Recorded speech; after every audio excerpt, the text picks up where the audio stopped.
Good evening, members of Spiritual and Cryptid Encounters. How's everybody doing this evening?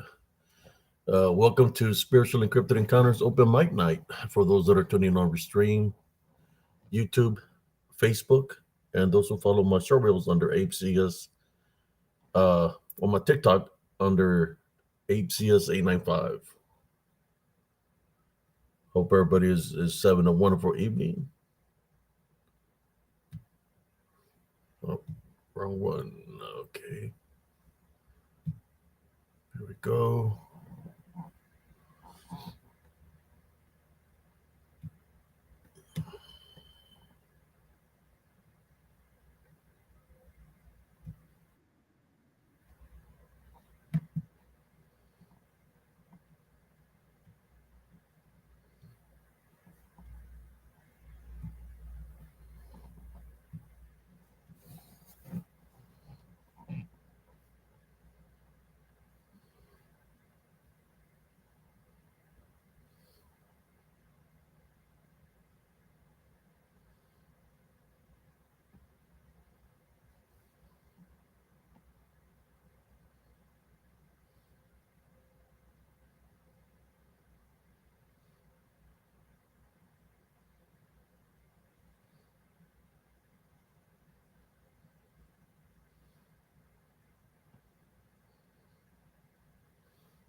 There we go. Just correcting some problems there. How's everybody doing this evening? I'm going early tonight. Uh, Trying to catch a different kind of crowd at an earlier time frame. I have a lot of pictures, a lot of videos, but today is open mic night for those who like to share stories of their encounters or whatever they've been through. Um, I guess I can start with maybe sharing a photo or a video if y'all like. While I'm waiting on my co-host to jump on here. If not, I'll go solo. It doesn't matter. And I told him 9 o'clock, and we're at 9:15. So here we go. How's everybody doing tonight? I hope everybody's doing uh, great. My name is Abe Cias. There he is. Cuando se vaya a acostar, me entra poquito. No hace eso, no. Hello, cousin. Hello, everybody. Welcome in. Let's see who's here. Well, it's just me and you, cousin. Yes, sir. Trying to give the platform to the people that follow us here on spiritual and cryptid encounters. I noticed some things earlier today, man, where it's like I see how some of the how people are, and it's like I'm seeing a bigger picture, and the bigger picture for me is literally stay away from people's bullshit and the games that they play. To me, that's all it is. I don't got time for that. So right now I have my own time. Uh, I'm thinking about doing different things, uh, videos in the afternoon, go do investigations, maybe do some videos early evening between 5 and 7. Mix it up 7 to 8, and of course the ones that we do at nighttime. I do got that time to be able to do those things. I'm a combat veteran, so I have a lot of time in my hands to be able to do these things. You know, so that's what I've been thinking. I'm feeling a little bit better in spite of everything that I was going through. But yeah, I'm thinking about just coming out live whenever I want to do a live. During the day, in the afternoons. Catch people that have not tuned in. I remember I used to do lives during the day, and I used to catch people on the other side of the world that will see me 1 in the afternoon, 2 in the afternoon, 3 in the afternoon. So that's what I'm thinking about doing is making lives a different, just a live just out of the blue. You know. Hello, Learning. How you doing, man? Uh, but yes, tonight is open mic night for those that would like to share any stories or any encounters. I try to get some people that had some stories try to come on. But I know that they're probably busy and stuff. Sometimes when people experience things, they don't want to talk about it because they want to forget what they experienced and stuff like that, which is understandable. We got Cindy Monet. How you doing, Sister Cindy Monet? So yeah, I decided to do early live, and I think I had made a video earlier when I want to go investigate a certain area. One of the things that I noticed there, the trees were all bent down underneath the trees. All the trees were bent down, like if Making something a was canopy?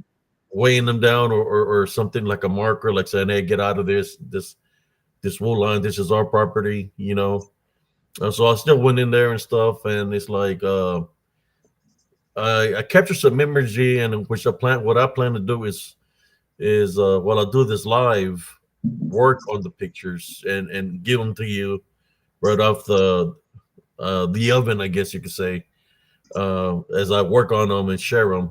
Uh, One thing that happened afterwards, and it's been bothering me, is my right ear. It's just, man, like making a lot of sound. Um, it kind of like jet lag, in a sensible way. It's been bothering me all afternoon after I came out of that wool line. I don't know if whoever viewed the video. It's under spiritual and cryptid encounters on Facebook right now. But I will upload it for later on after I finish the show. Upload the video so people can check it out. It was a hot day in Texas, so I was out there trying to investigate this area. I did feel something, cousin. I felt on the same area on my Achilles. I felt pressure Wow. like something hit me, but when I looked, there was nothing there. I believe I caught a lot of imagery, a lot of activity on the trees themselves, on the trees, in front of the trees, on top of the trees. Which I want to share that with y'all when I work with some of those pictures.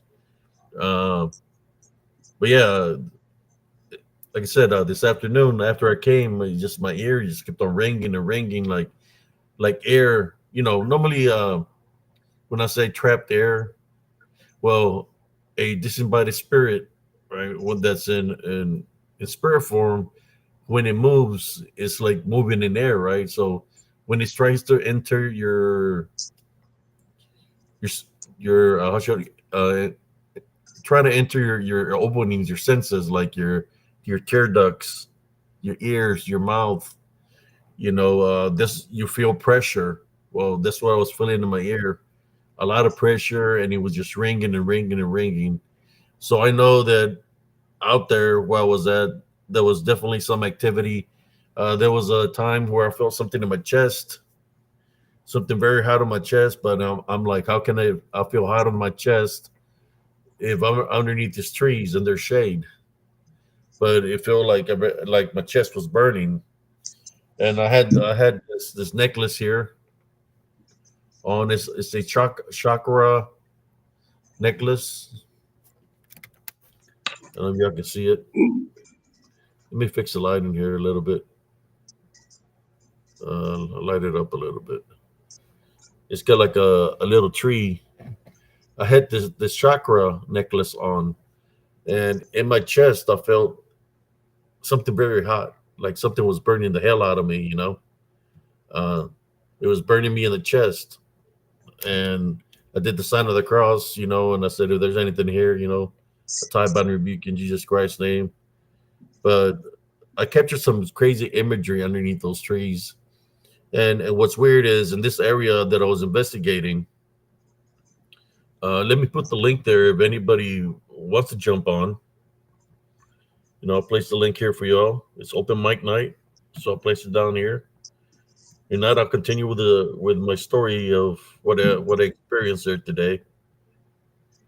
I saw a lot of things in the trees, around the trees, and I was really freaked out, man, because like the first one I saw, it looked like something was standing by the trees, and then you panned away. When you panned back, it wasn't there anymore, man. So yeah, I'm There's seeing I a don't lot know of if you stuff. you seen the afternoon video, but there was definitely I could, like I said, I was underneath the trees. I was fixing to leave the area, and I felt very hot on the chest, like something hot on my chest.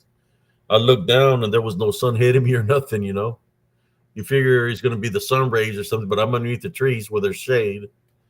But it felt very hot on my chest, and then when a guy in my vehicle came, it's like my ear has been bothering me, so I prayed against it. It's like I got some images of something there underneath the tree. You remember I told you? Remember the picture of the witch Yeah, from Elm's Grove? For those that don't know what picture that is, I can post it out here for the picture of the witch. But I captured something like that, primo. But I really want to work on the picture. I captured something like that on by the tree, on top of the tree. So I have to debunk the video and work on it. I might work on the picture of the witch while I'm doing this live. Like I said, it's open mic night here on Spiritual Encrypted Encounters. Is anybody got a story, whether it's paranormal, supernatural, cryptid, whatever the case? If you got a story you want to share it, tonight's your night to share whatever you want to share here on Spiritual Encrypted Encounters.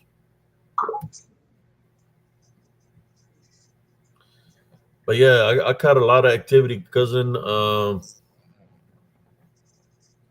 don't know, just something strange how those trees were bent down.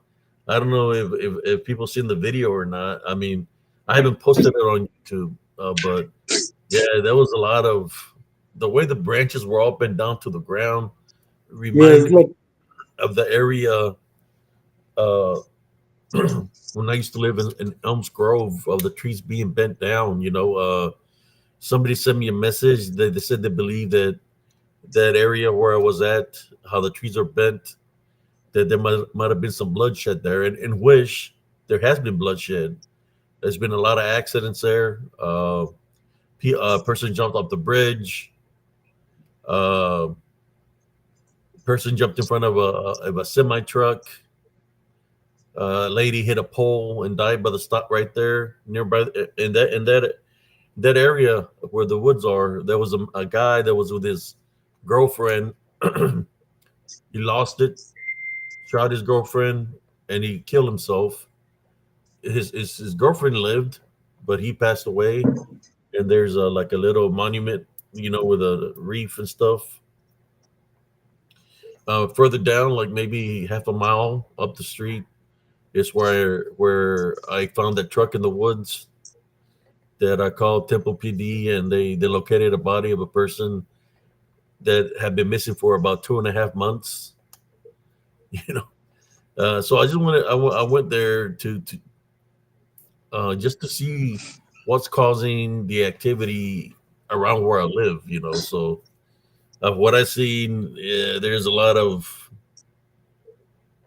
how can I say it, man? Like supernatural, DDN, demonic entities uh, that have some kind of jurisdiction in this land or in the areas where I'm at.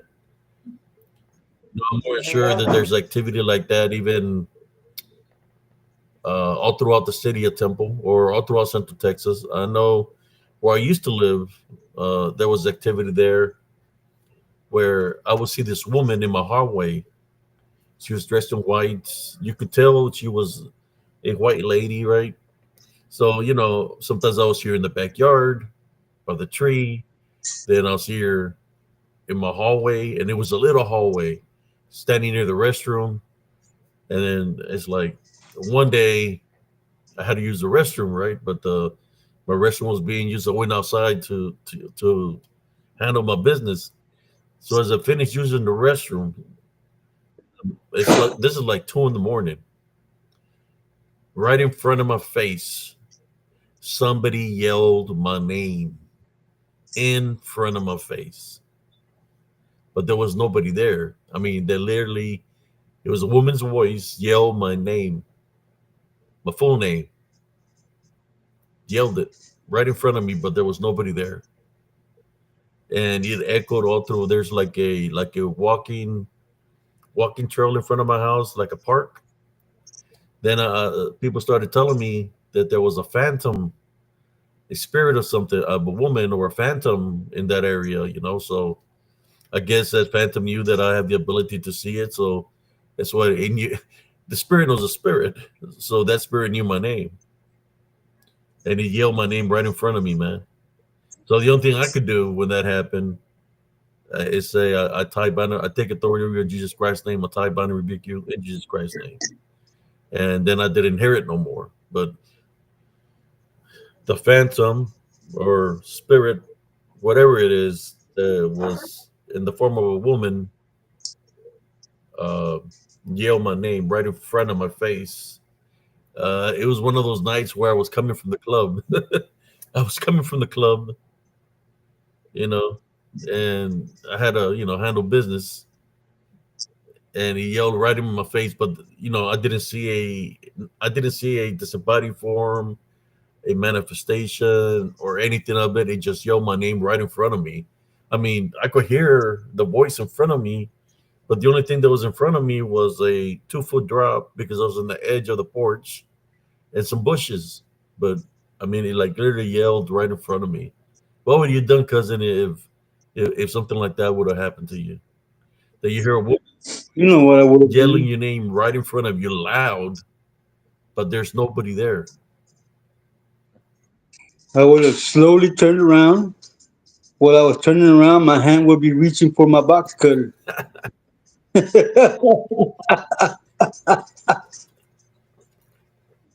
I'll be right back, man. I gotta blow my nose. Whoa. Oh yeah, brother, Texas learned me a lot of activity. That's the kind of activity that I've witnessed all throughout Central Texas. I lived in Killeen from 91 all the way to 2015. Then I moved over to Temple, Texas. Got married and everything, and I've been living up here in Temple, Texas for about 10 years. And it's no difference in the activity Well, the activity in Elms Grove was pretty bad, but I'm beginning to think. Even when I go by the lakes, there's several lakes here in Central Texas. A lot of activity during the day. During the day, there's a lot of limestone all throughout Central Texas. I believe that picks up. It stores energy from the sun or from the moon. So if there's spirits around, they use that energy from the limestone to manifest. That's what I believe. So there's a lot of sightings of by the lakes, sightings of shapeshifter skinwalkers. Sometimes people say they see like a woman that's possessed by the wood line, standing on the side of the road. Yeah, a lot of strange activity in Central Texas, brothers and sisters.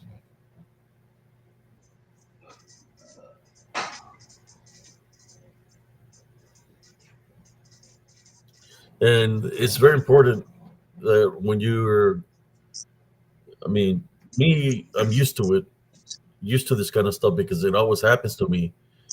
One thing that we forget as parents, right, or as adults, is to talk to our children. We need to stay in communication with her. If something is happening around us, or we have the ability to see, we have to stay in constant communication with the children to make sure they're okay. Because sometimes uh, they can't. They also can be spiritually attacked, and just don't say nothing to nobody about it. They keep it to themselves. But we need to stay in contact with our loved ones, especially when there's activity around the home, because something could be happening to them also. This unclean spirits, demonic spirits can go and try to scare them, can try to put images in their head, make them think a certain way, like a form of trying to find an entry into the foundation through fear, through images or thoughts that they can put in their head. No, they're gonna when unclean spirit invades a home, or it's not that it doesn't just want to get how should I say, take over the head of the household.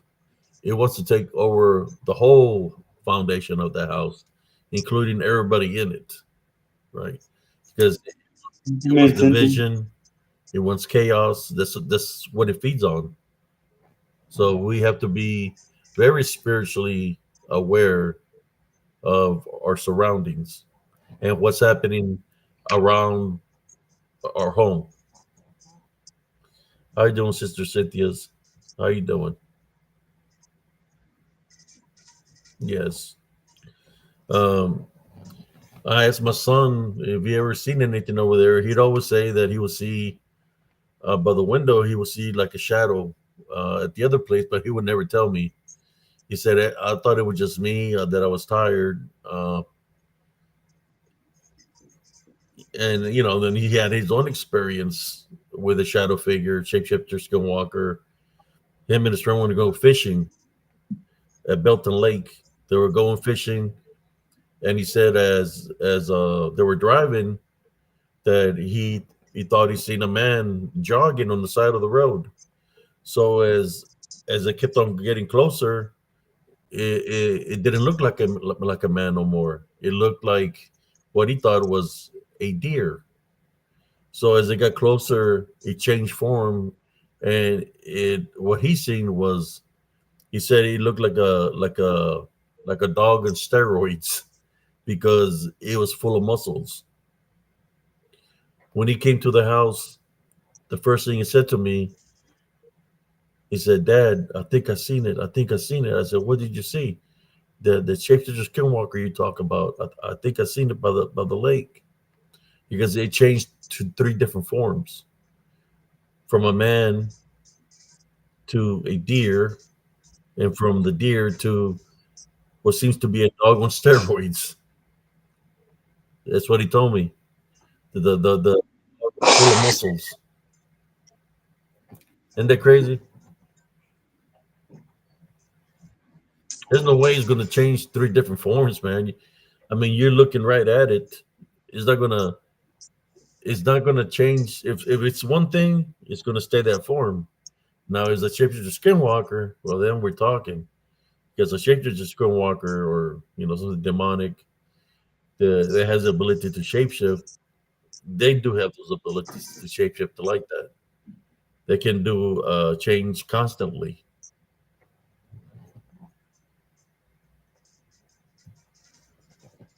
It'll mess with your mind. It'll mess with your mind to make you think you're crazy, right? Because it's changing into different forms. It's kind of like the one with the owl that I got. When you look at the video, it looks like a Bigfoot standing sideways. But then when it goes a little bit forward, it's not the same thing that it was showing before. It looks like a giant owl. It's changed form. It went from looking like a Bigfoot to a big owl, shapeshifter, skinwalker, something that's demonic, has those abilities.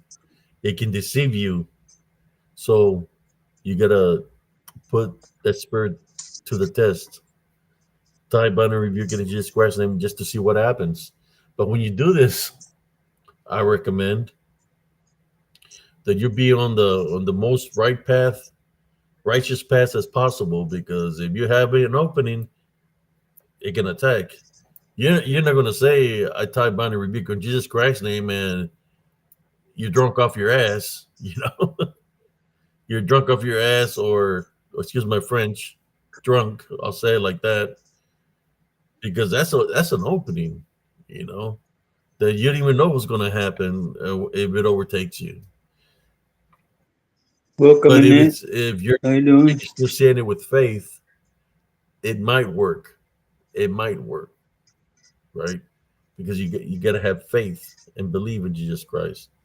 But the opening can still be there, which is if you've been drinking or whatever the case it is, uh, whatever you've been doing, that that could be an opening for you to get spiritually attacked.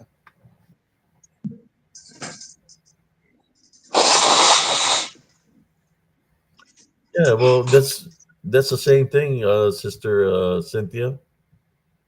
Uh, Shifter skinwalkers, brujas, brujos, warlocks, voodoo, all that originates from demons.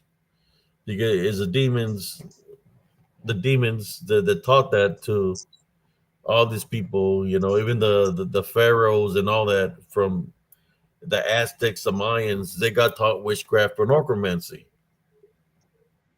by the demons. Who are the demons? Who was watching over mankind? The The Watchers, Watchers. What did the Watchers do? They went against who? they went against God. They slept with women. They created, the woman became harpies and Nephilim. sirens, and they created the Nephilim.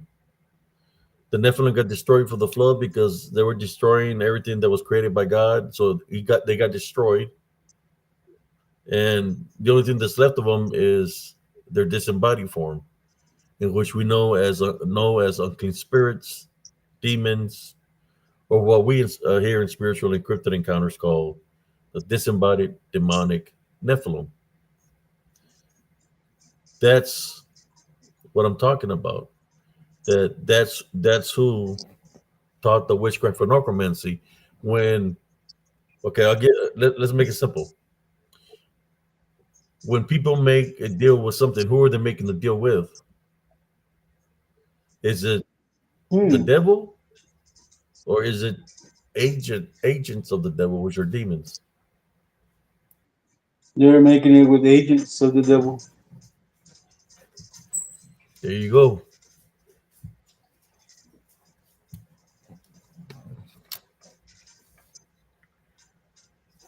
So if they made a deal with a demon, then that demon has authority to come after him when that deal is is is is sealed and delivered, or it's over. The demon has the authority to come for that individual because they worked the deal. And that's where you have generational curses, because that has been happening within the bloodline, within our bloodline for centuries. They always find somebody within the bloodline to corrupt, right? Then when people want to talk about they want to corrupt DNA, well, that's all that they've been corrupting. It's not DNA that they're corrupting. Is, well, you want to say the bloodline, but they're corrupting uh the spirits, the souls, right? And that Hello, Jackie. Here. Welcome generation, in. and then they've been doing that for years.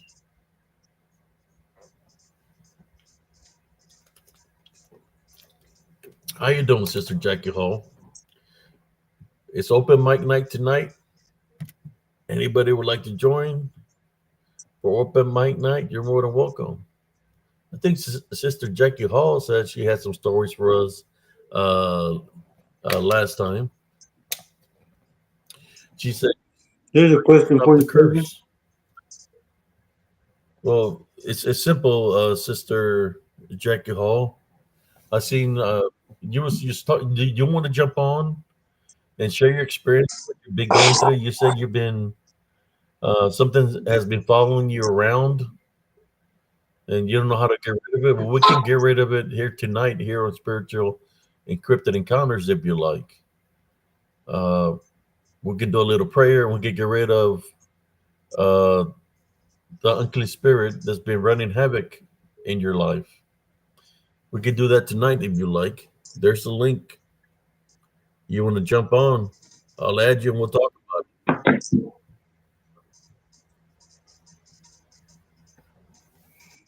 Yes, Sailor Nemesis. We're early today. We're just chilling out and we're trying to get in where we fit in. it.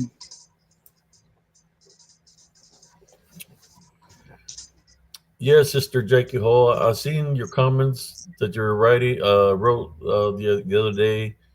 I'm well rested today. We're here early. If you want to, you can jump on here. I placed the link here. You don't have to show your face if you don't want to. You can just speak over the mic, and we'll talk about your situation and see if we can get rid of the unclean spirit that's been running havoc on you, that's been attached to you all this time. Because I believe you said that you had gone to a restaurant somewhere to eat, and that there was dishes and silverware flying around. So we can eliminate that here tonight on Spiritual Encrypted Encounters. She says she can't come on, but she does need prayer. How you doing, Randy Victoria Alexander? Ninja Jesse. That's me. I'm also known as the Texas Shogun. Andrés We've had Carizales. ¿Cómo estás, Vato a Loco? successful rate of getting negative attachments off of people here in Spiritual Encrypted Encounters. We've had numerous guests that's had negative attachments, and we've gotten rid of the negative attachments. Last person that came here, uh, I prayed for him here in spirit. We prayed in Spiritual Encrypted Encounters. We tied bright and rebuked the unclean spirit, the negative attachment that was on him, and we haven't heard from the gentleman ever since that day. Who was the person that we helped out that day, cousin Jesse? I can't remember, but he was in PRT.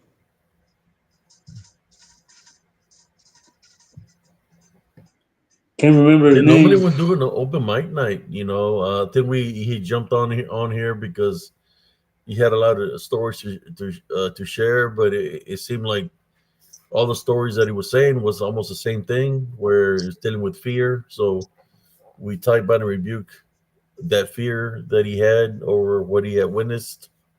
We type out and rebuke it in Jesus Christ's name from the beginning, and we were able to get rid of the unclean spirit that was attached to him. That's why I said to Sister Jackie Hall, we can do this. This is what we do. I've been doing this. This works all my life. I've helped out complete strangers. Some of them that are literally, I'm going to say it, possessed, where their eyes are rolled back white, and uh, they're saying something to me that only I know, that pertains to me from a long time ago. That's how they're indirectly identifying what they are. So then I go into prayer for the individual that has a negative attachment, and I tell them to leave them alone, or leave her or him alone. And I tie bind and rebuke in Jesus Christ, and then tell them to leave them alone, and they do. The person becomes normal. Then I speak to them. Some of them are homeless, so I buy them some food, and we pray and stuff like that. Get rid of the unclean spirit. Imagine how many people out there, brothers and sisters, that have negative attachments on them, and how many people that do have the ability to help them don't help them by giving them the food, don't help them by facing their attachment and getting rid of I don't prayer, or, understand. or tie bind and rebuke in Jesus Christ's name. It just takes a certain individuals that know what they're dealing with to be able to get rid of those negative attachments that a person might have, and free them from that bondage. This is something that I've been doing here all my life. Cousin Jesse remembers. I know sometimes Cousin Jesse wanted to handle things a certain way when we were growing up, and I was always trying to tell him, let's do it this other way. Just ignore him, or this and that. Because I already knew, and he found out later on. He didn't know of all the things that were happening around my home, and he found out, that those things are attracted to anger, hatred. They're attracted to division. They're attracted to anything they can use to come up against you.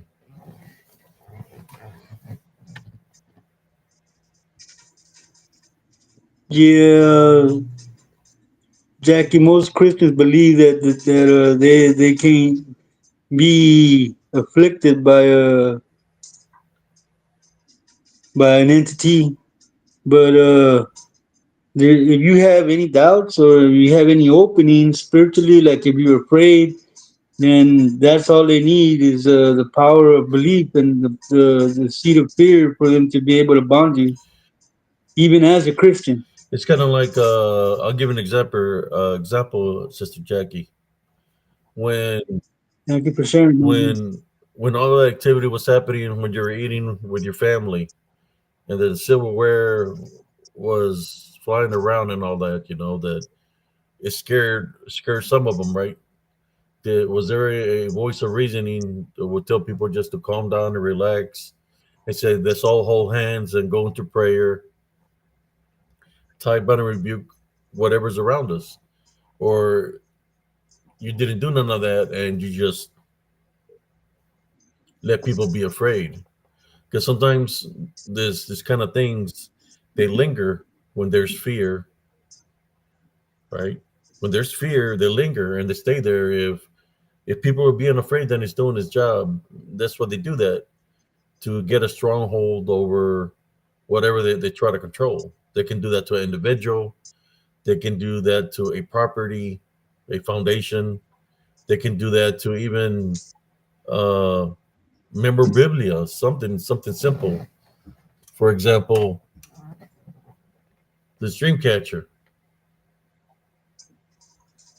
They could try to take possession of an item. That's what they do. But it doesn't matter if it's an item. Doesn't matter if it's a house. It doesn't matter if it's a person. When you're spiritually blessed with the spiritual gift of discernment, you can free somebody from that bondage. But if the person continues to live their life in fear, continues to give them power but believing in them, then I can do a lot of prayer for somebody and try to help somebody out. But eventually, whatever's there's going to go back. It's not going to go back by itself. It's going to go back in numbers. It's going to go back. He's gonna bring some friends. It's gonna go back in numbers. You know, How you doing, Lawrence Morgan? Welcome you in, get rid man. of one, then it's gonna come back in twos. You get rid of two, then it's gonna come back in threes or fours. That's why you have to stay spiritual ready at all times. Maintain your heavenly love foundation, because spiritual warfare is very real, brothers and sisters. How you doing, brother Law Morgan? How you doing tonight? I hope you're doing great.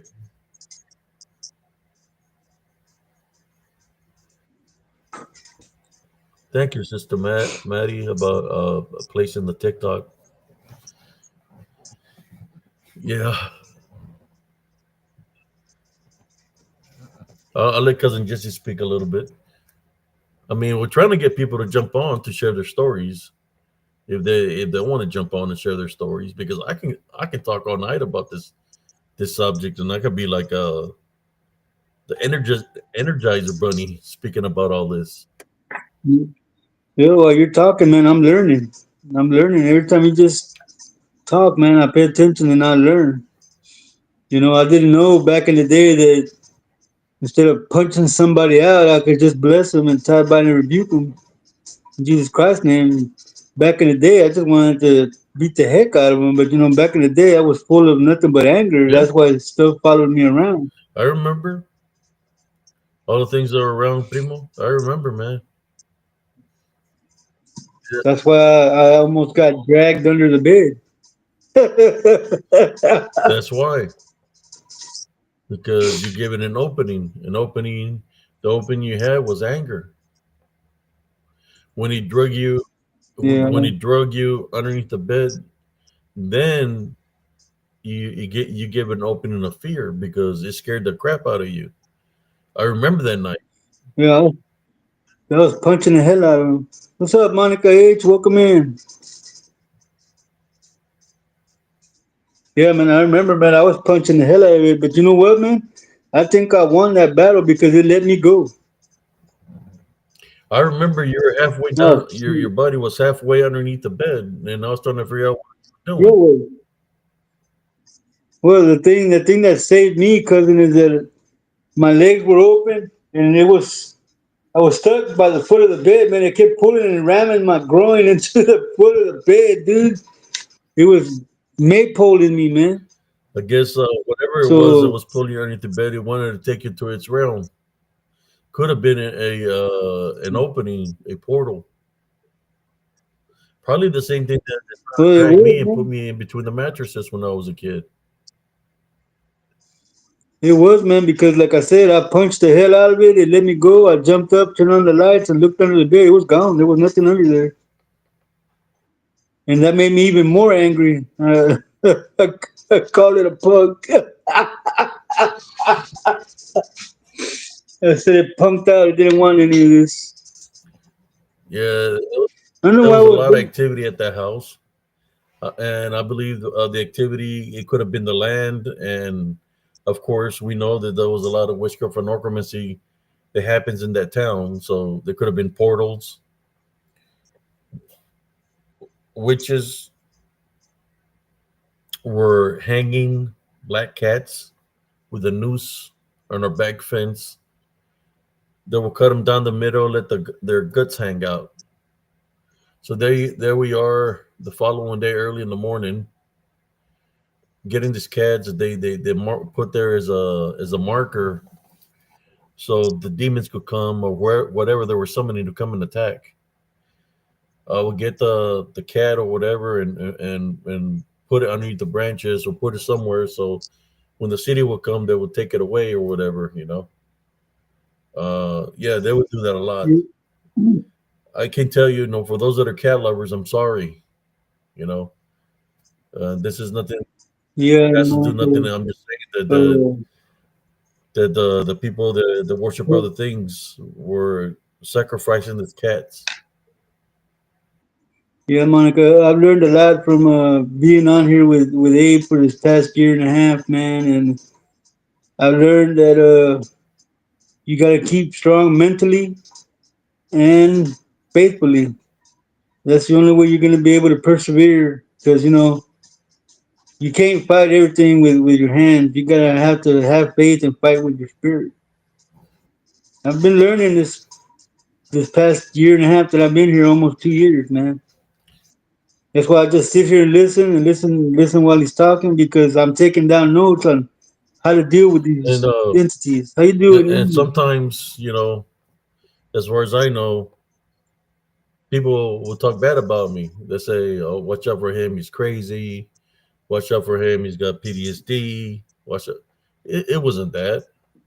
Is that I had the wisdom and knowledge to be able to stop when somebody's doing something wrong to somebody. I had the wisdom and knowledge to go against witches, warlocks, demons, or whatever somebody's being afflicted by. I have the ability to get rid of what's afflicting them. That's what the problem was. It's not that I'm crazy or nothing. I know spiritual warfare. I've been in it all my life, and that's why I'm here. I'm here for a reason. I believe we all have a purpose or a calling in life, and this is my calling. It's always been my calling. You know, didn't matter if I was in the military. Didn't matter if I was the one that would be in the priesthood or whatever job trade I decided to do in my life. It wasn't about that. It was always everything I went through was to prepare me for this, for my calling.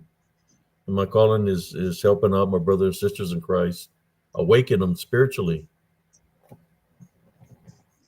And got those locals forever, Cynthia. Yeah,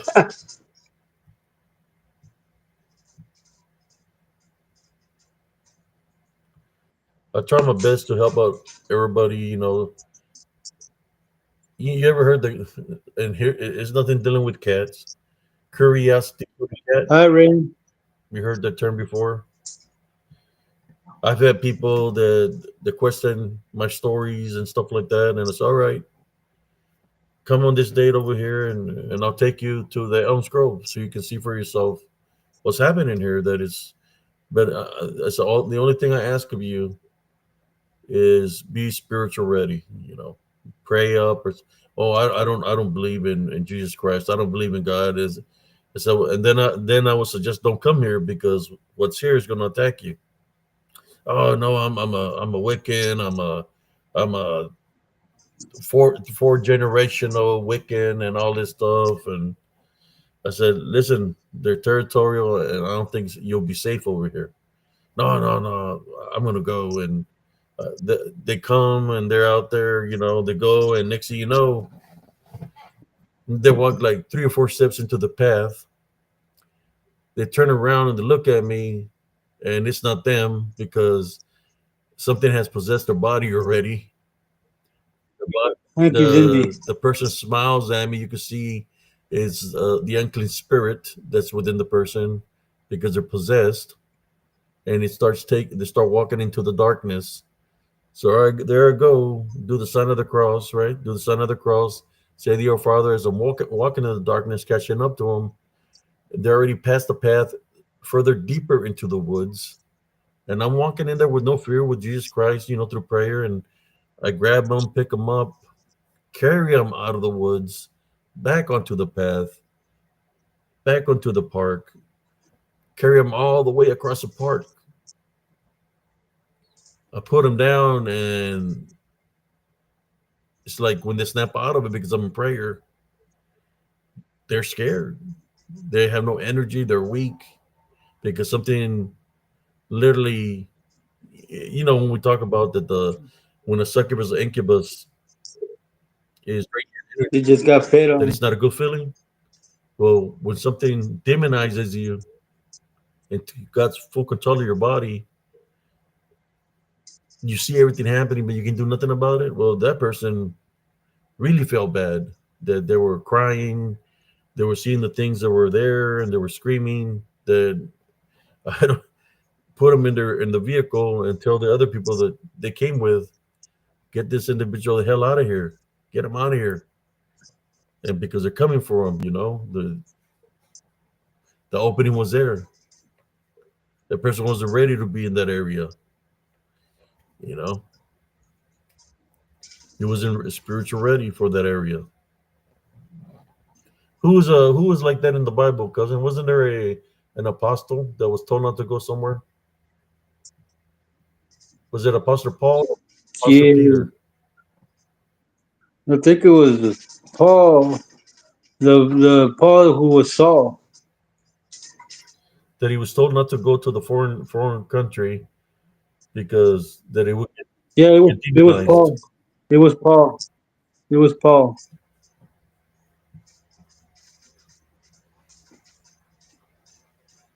Thank you, Rain. Welcome in. How you doing? How you doing, Rain?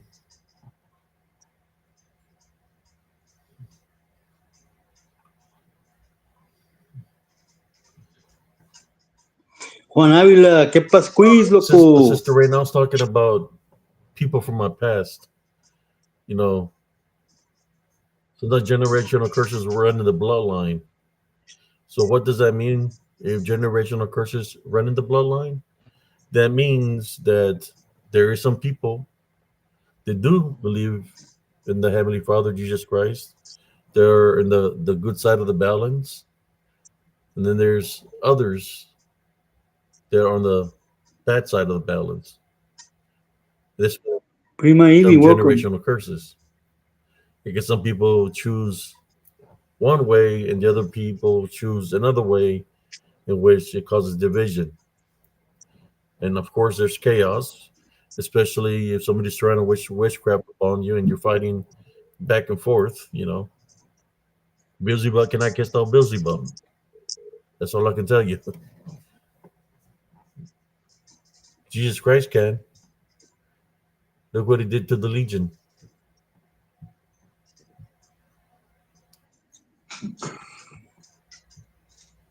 Okay.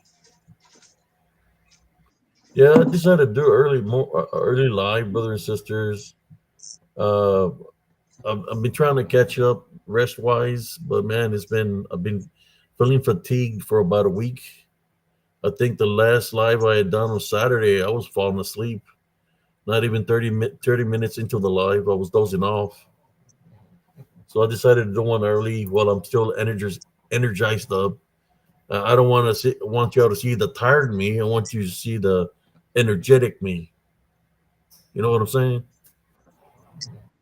Well, it's a open mic night, Juan Avila, so we decided to start early just in case somebody wants to share a story. We Remind have me, plenty of brothers and time to sisters, listen to who's the the one man. that's going to join Spiritual Encrypted Encounters and share something here? There it is.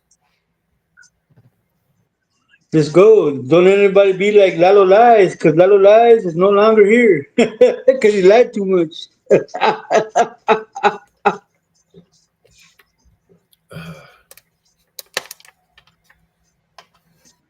I used to suffer from sleep apnea, not sleep apnea, but I couldn't sleep at night, Monica. I would stay up all night. Now when I jump on with Abe, after 2.5 hours, I'm like, because he's got a calm voice. It just soothes me and makes me want to go to sleep. And what's crazy is sometimes when cousin Jesse gets off alive, I stay another hour, sometimes 2 hours. You know, but I decided to do something a little bit different today and just go a little bit earlier because I got an appointment coming up on Thursday. So probably Werewolf Night gonna have to go early because I gotta. But no, I'll be good because the appointment is not till afternoon. You know, Oye, 3 o'clock. So El Juan, primo, I should be good. El Juan Avila cousin wants us to do an all nighter. Yeah, man, I used to do all nighters all the time when I was younger in the military. Yes, insomnia, Madeline. Thank you. Shit, I would stay away like 22 hours, 23 hours, sleep like about 30 minutes. I I was in used the to do all army. nighters too, man, by the power of the powder. Try to do that. They're like, dang, you're like the Energizer Bunny. Keep on. What do they say on the Energizer Bunny, people? Keep on going. He keeps going and going and going and going and going and going. Maybe that's what I was hearing from the wood line. It wasn't drum beats from the natives, from the spirits of the natives. The Energizer Bunny Specs following when I you. was,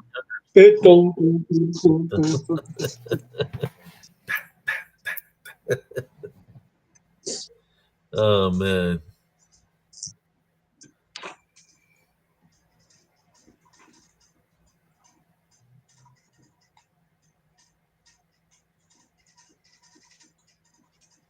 Yeah, I know, Monica. I try hard, man. When I had when I was had that insomnia, it was no problem, and I could hang with Primo all as long as he wanted to. But lately, I've gotten used to his voice. It just relaxes the hell out of me, and I start like,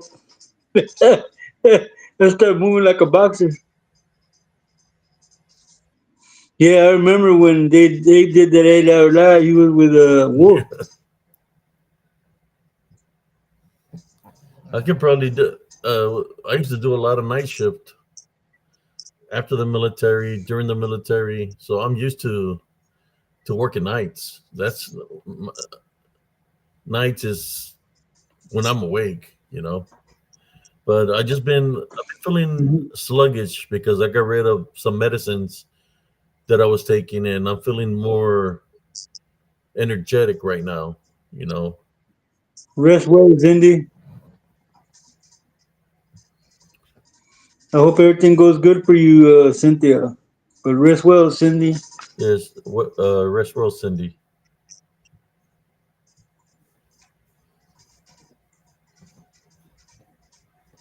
Okay, I'm trying to remember my last. Let's see. Yeah, for about I don't know 5 years, I'll do night shows all the time. Uh, when I was on Law Worker Life Feeds, I would do early morning videos going into that wood line in the path of Elms Grove. I had several videos me going in there talking spiritually about God and all that. I was going into the enemy's territory, praying and So, did God, Jesus Christ, and they didn't like it. I hear a lot of growling. We hear coughing.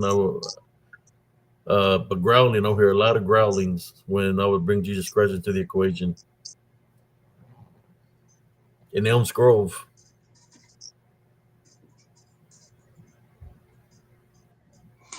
what's up, Dick? Yeah, if anybody's got a story you want to jump on, you don't have to show your picture. You ¿Cómo estás, Luis? and say what share a story here with the members of Spiritual and Cryptid Encounters.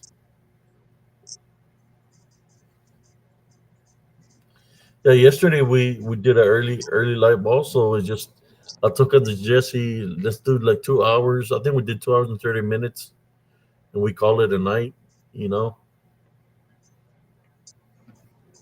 maybe Jaime Alanis got a story.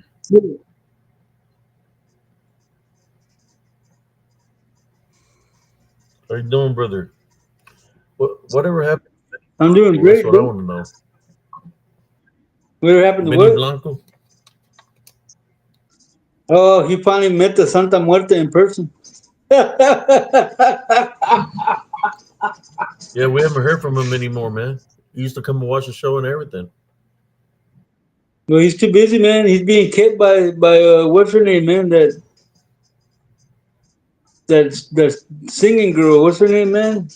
She used to be with Beaver, With who? Selena Gomez. Oh, He's a kept man. He's being kept by Selena Gomez. I'm doing great, we Dick. got I hope you're doing Richard well. in the Dude. house. Yep.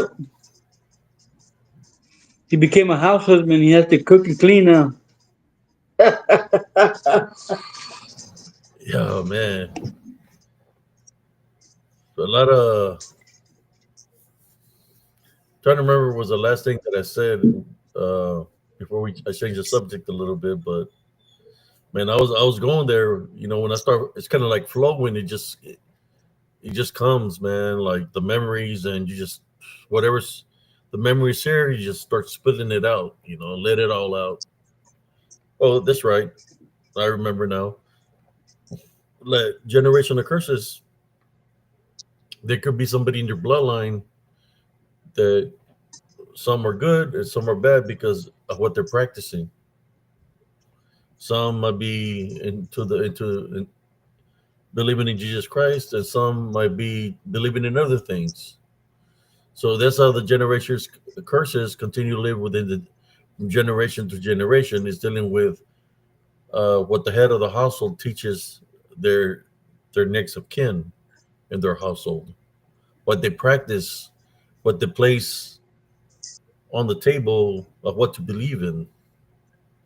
No, this how generational curses continue to live from generation to generation, and then you got society now corrupting our children in the schools, in the church. So You know how I we am, have to pay Rain. attention to all that. You know, we have one in our bloodline, Primo, and then it's the person that I told you was off in all of the De La Fuentes, man. All the like my mom and her brothers, and using their life force to stay young. I told you about that. I Told you think who he was. it's a little bit more deeper than that, cousin. What I noticed about our family, there was a lot of secrecy. Like they were keeping something a secret, and when normally something's keeping something a secret is because is a lot more than what is being said. Then they're not saying everything. So I know that too. that's why everybody's got to make their choice of what they want, how they want to be, what they want to believe in. To me, I made the choice a long time ago.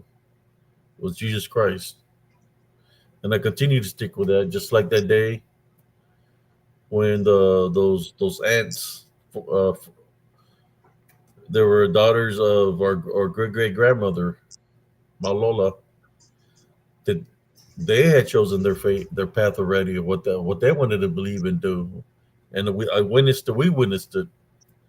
But Yeah, it doesn't yeah. matter how We many there witnessed are. it. If it would have been 3, 4, 10, 20, 100, 200, 1,000, a million people holding hands, believing in something else. It doesn't matter. Uh, so long you place Jesus Christ first, you can overcome all of them through the power of prayer in Jesus Christ's name. There we go. You should have seen him running out of the house, cousin. They didn't walk out of the house. They ran out of the house. Yeah, I was standing outside when there's all three of them ran, holding hands all the way to the They were car. running fast, wasn't they? Yeah. And they took off fast in that vehicle they were driving. Man, they took off running pretty fast for being some old ladies, man. They had pep in their step. I think some of them crossed over already, right?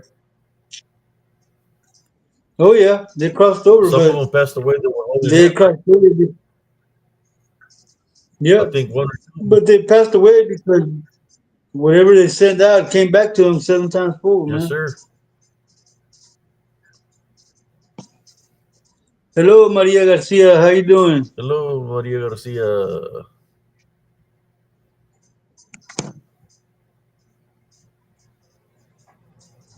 Oh man, like I was saying earlier, man, I was feeling my right ear was just going crazy, man. Like a sound was making a sound.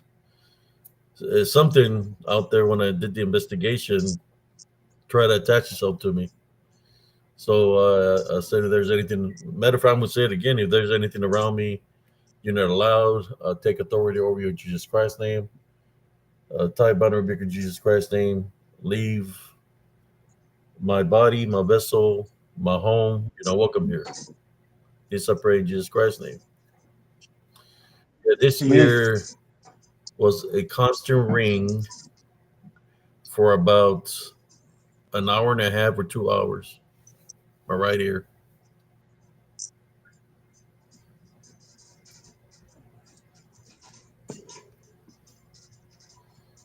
So I'm gonna let you speak a little bit, cousin, and then I'll jump back on. We got now unless somebody wants to jump on here, share a story Open mic. That's what I'm waiting for. I'm hoping somebody jumps Who's on going to be the open one mic that's going to night. jump on and change the momentum for us here right Come now? Because on, I can people. talk about a lot of things. I just don't want to. I'm giving the opportunity to y'all to share something you might be going through. That's all I'm Who's it going to be? giving you all the platform. Who's it going to be? Tuesdays and Thursdays. Because I normally I would have a title every day I would do a show, but today it says there's spiritual and cryptid encounters open mic night.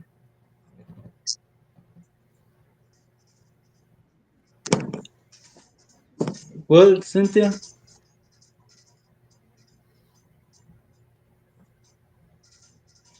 you keep seeing the right change on your screen, like it's shadowy.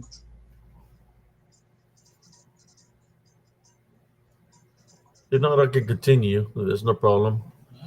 Let me do something real quick. I can share one of the pictures from today's investigation. Yeah,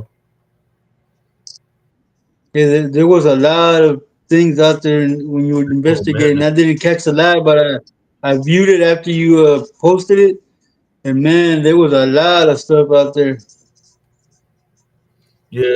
Well, who said that? The tree Hey, Dick said he'd jump on. was it?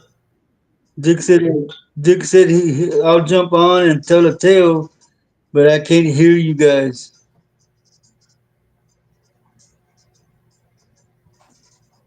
If he wants to, you can go ahead and share his tale, and then we can keep on going. He wants to jump on, but I just don't know how he can hear us. That's weird.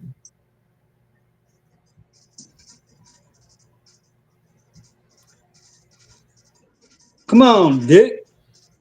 There's got to be something he's doing wrong. Got to be something. You got to. It's got to be something you're doing wrong, Dick. I don't know if he's not clicking the sound button, leaving it off that he can hear us. How you doing, Belia Hernandez? You that your cousin? Uh, Belia Hernandez.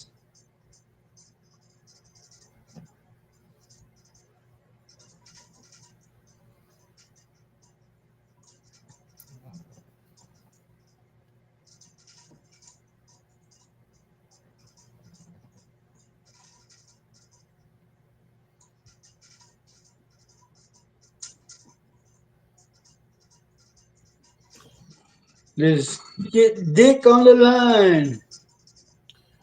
well, I placed a link there if you want to jump on and share a story. Oh man, I can share all kinds of things, but I'm trying to give the platform to you all. Cause it is open mic Whoever night. wants to jump in here tonight. Like I said, I got a plethora, or what do you call it, of all kinds of things I can speak about. But Oh, Belia Hernandez es madre de Ernesto. there's Dick Richards right there. Yeah, I gotta be doing something wrong here. I have no What's idea up, why I Dr. can't hear Richard? you guys, man. It's gotta be on my end. I can hear you. I can hear you.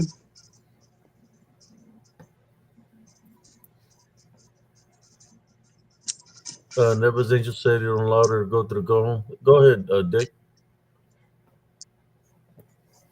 Hey, I can hear you now. Awesome. How's it going, boys? Oh, there you go. We're doing, we're doing good. How you doing, Dr. Dick? How's everything?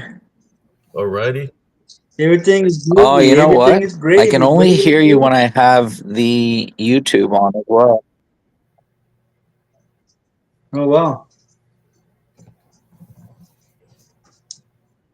So let's the platform is yours, Dick. Go ahead, brother. Share away whatever story you like to share.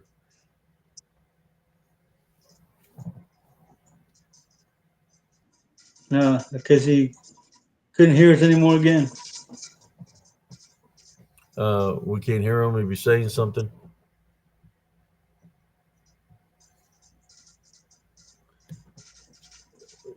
Where you at, Dick? What can I hear you?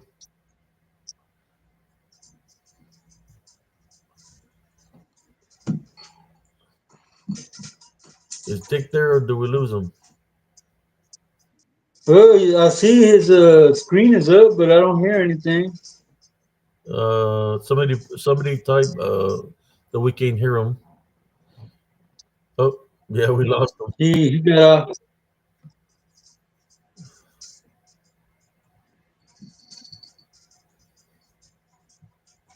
He got booted out.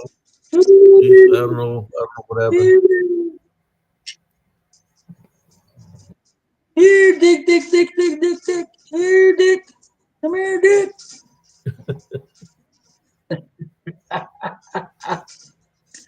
Dickity doo. Yeah, he was a silent Dick. Huh? Learning said no sound from Dick. I told him, yeah, he was a silent Dick.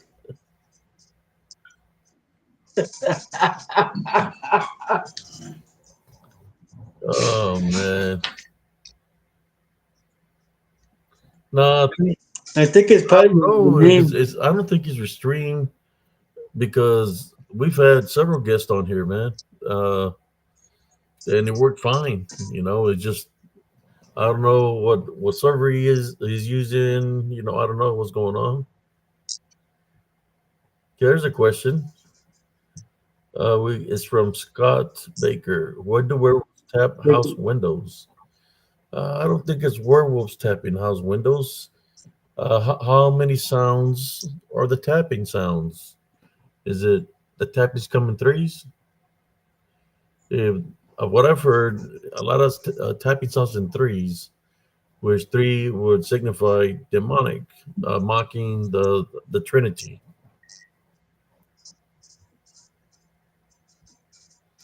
He said, "Well, I guess it's just a ceiling fan on the open mic."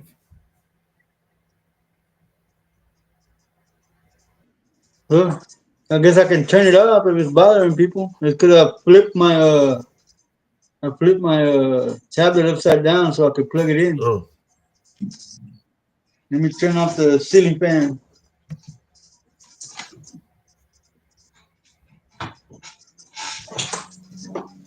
hey, there you go, Scott. Open mic night. You want to jump on, ask something, ask questions. Let's talk. Open mic night. You don't have to show yourself in the camera if you don't want to. Just use the mic.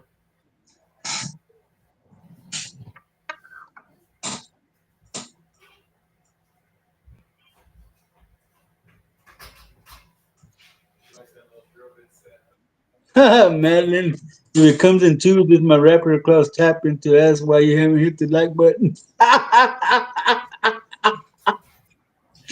There you go, Madeline. There you go.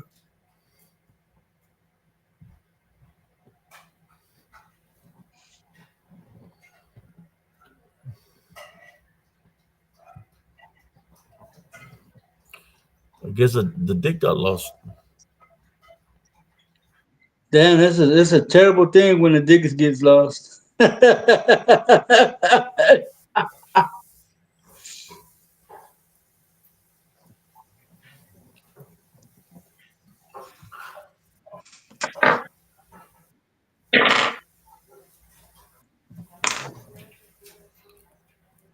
guess let's see.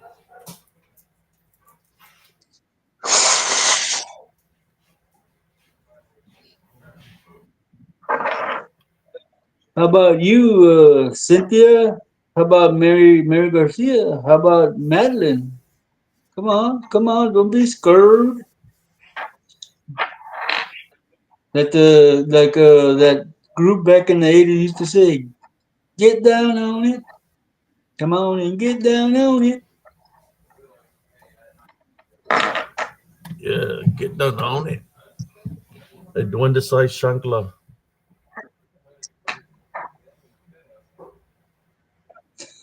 So hit that like button. What? There you go, Jaime. I said it. You said, say what? What? Yeah, there's been a lot of crazy things happening around here, man. Strange things happen. Uh, Rebels been on the defensive mode at nighttime around here. Something's been coming toward the door area, and he'd be growling like something outside. I mean, it could be a cat. There's times that it goes and runs and opens the door and runs back to the front door. So I have to get up to go see what's going on. Oh wow. And he don't do that during the day, only at nighttime. Dick didn't come back here either, so he's a slippery dick.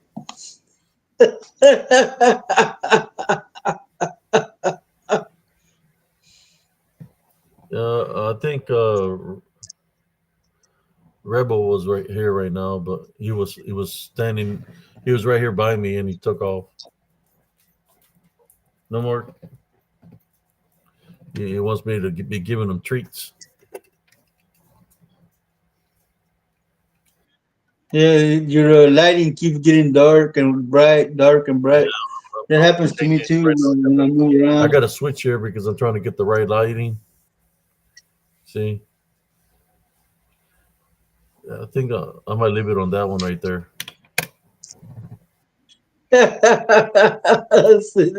Yeah, man. I apologize. Chancletas. Oh, Jesse, te pasas.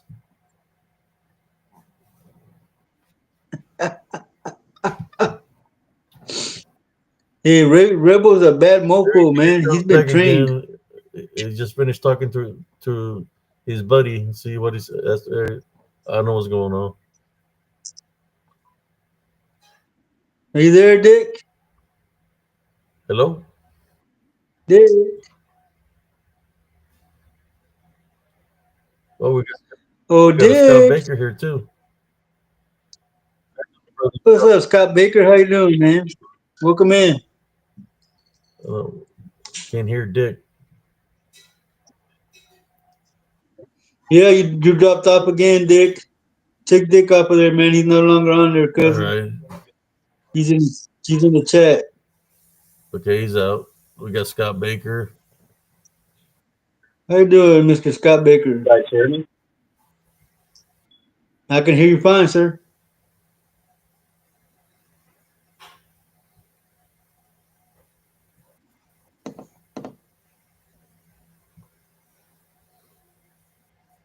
Sir, the platform is yours for anything you might want to share.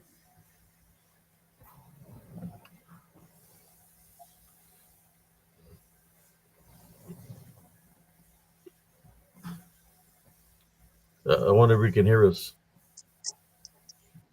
Can you hear us, sir?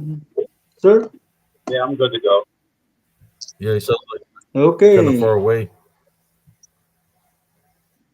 Well, like Captain Planet used to say, the power is yours.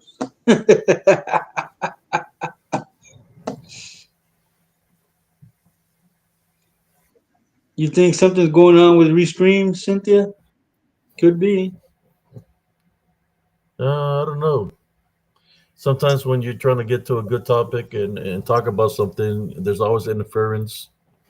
You know, whether it's interference with the people that monitor social media, they do that a lot. They tend to interfere. Sometimes people get blocked from share from their streams getting shared, and they keep you with only the viewers that you got, but other people can't view you. You know, they put you in timeouts without you even knowing it. Then not everybody can see your lives. That's what they do. Well, you know, Facebook does the same thing. You got to be very careful what you say there because next thing you know, you're they put you on timeout for 2 weeks, a month, and then they can permanently delete your Facebook account. You know, that's happened to me before.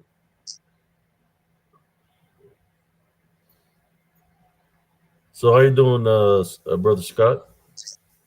Hey, I'm hearing some like delay feedback. Like I'm hearing you. I mean, you guys hearing me live right now? Okay. Yeah. Okay.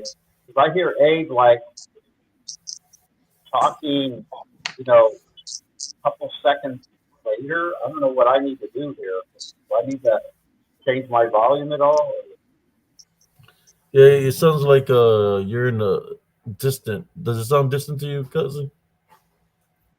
Yeah, like he might be like in a tunnel or something like that. Yeah, you're sounding in a distance. Is I don't that know if what your you're hearing? volume is low. Yeah, I haven't done this before, so let me. Somebody say that. Somebody say, yeah, we can hear you just a bit far away. Lord. Maybe he's talking to us from a different dimension. Uh, That would be cool. Imagine that. yeah, I actually hear myself like 20 seconds later. Yeah, somebody saying there's a delay. Oh, Yeah, look who but it's coming from. Dick Richards. Yeah, yeah. Dick Richards had a big delay. you can't delay the Dick Richards.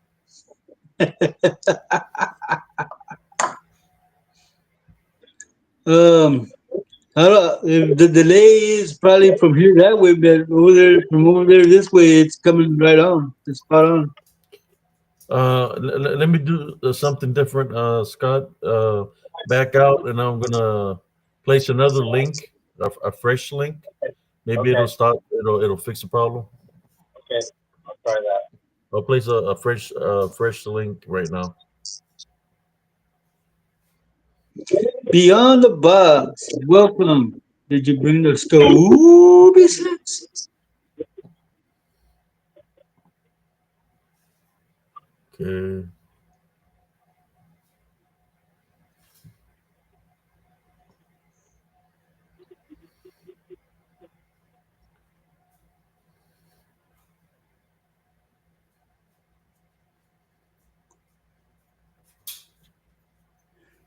This Texas with a J. Beyond the box. All right. I'm gonna place the fresh link down here. There's a fresh link, y'all. And see what happens. I think it might have been something in his end because I could hear you fine, cousin. I could hear you fine too. Thank you, Beyond the box. Gotta have some Scooby snacks. It's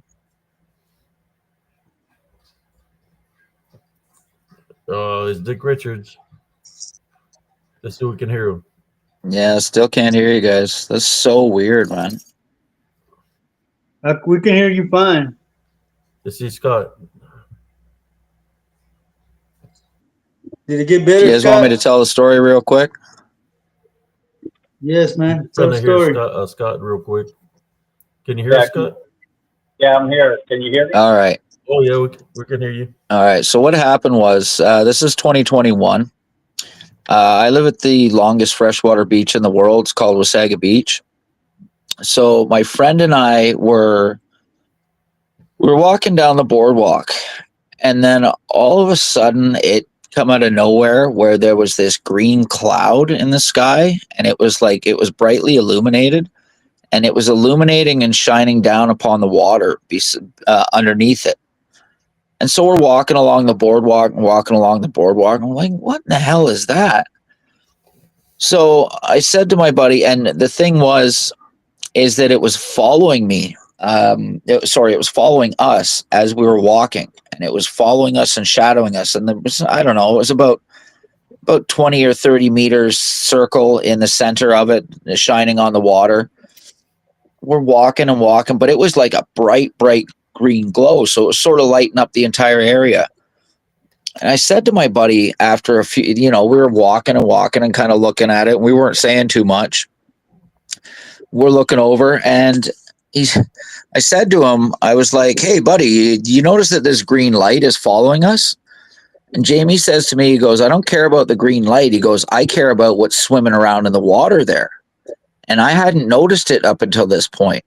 But it was this weird, large light. Like it was like 20, 30 meters in size, this big serpent-like thing swimming around in the water. And you could see it tumbling, and it was making and it's doing figure eights, and it was going around and around and around inside this green circle. And it's tumbling, and you could see the outline of it perfectly. And then it was splashing and carrying on. And my buddy at this point, he got kind of freaked out, and he's like, "All right, we're going back." And I was like, "Man, I want to see what this is." He's like, "No," he goes, "if this thing comes out of the water, it's going to get us." And I was like, "Oh, okay, you make a good point there." So we started walking back, and this stupid thing, like the green light shining from the cloud, then green light beaming down, starts following us back the other way. And it's following us, and this big serpent-like thing, and it was thick too. Like it was real thick across the center. Like this thing was humongous. And it was only in like 4 or 5 feet of water. And it's doing like spins and twirls as it's doing these weird figure eights. We never actually saw what it was, but like I said, it looked like a humongous serpent in the water. So we kept walking back, and this thing's splashing around and carrying on. And like I said, that was about the end of it. But it was very weird the way that this green glowing light followed us up the beach and then back again. So I don't know what that was, but it was something, and it was really, really weird. I'll tell you another thing real quickly. This is the last thing that happened to me. Is they always say that the devil knocks 3 times, right? So this was in 2022. I don't know which month it was. So it's after 3 a.m. I'm up all night anyway. I get this tap on my window. Knock, knock, knock. And I was like, no way. Instantly, man, it was like dread filled my heart. And I could tell something evil was outside. And I'll be honest with you, the fear, that weird fear that gets like put into you where something's up, that struck me. And that's only ever struck me a few times. So I just started praying. I started rebuking it in the name of Jesus Christ. It was all fine. The fear went away, whatever it was. The thing was, the very next day, I see my neighbor that evening, and he goes, "Hey, man, who was that at your door last night?" And I said, "What are you talking about?" He goes, "I heard the knocking and thought they were at my door." He said he looked outside after the knock, and there was 2 dark-haired women walking away. Oh, wow. So I don't know who that was. There's no girls that come calling at me at 3 a.m. and certainly not a pair of them. Thing was, though, is that it happened again about 2 months ago, and they banged on my window again, or whatever it was, banged on my window again and did the old triple knock. And it was once again like 3:20 in the morning, the knock, knock, knock. And I got that same sense of dread again, where it was as though, where your Holy Spirit sort of senses that there's something evil outside. So then I did the same thing. I started praying again, started rebuking it in the name of Jesus Christ, and it went away. So I don't know if it's these witches across the street that were messing with me. I don't know what's happening, but yeah, I really hope that it's done and over with. I went out and I anointed my my windows and my doorposts with holy oil in the name of Jesus Christ, and prayed over my place. So I don't know that, but my suggestion to anybody is don't answer your door if somebody's knocking 3 times at after 3 a.m. in the morning. So anyway, guys, I'll leave and then jump back into chat. Like I said, I'm sorry, I don't know what's going on with StreamYard here. Thank you, guys. Thank you for coming in. Thank you for coming in.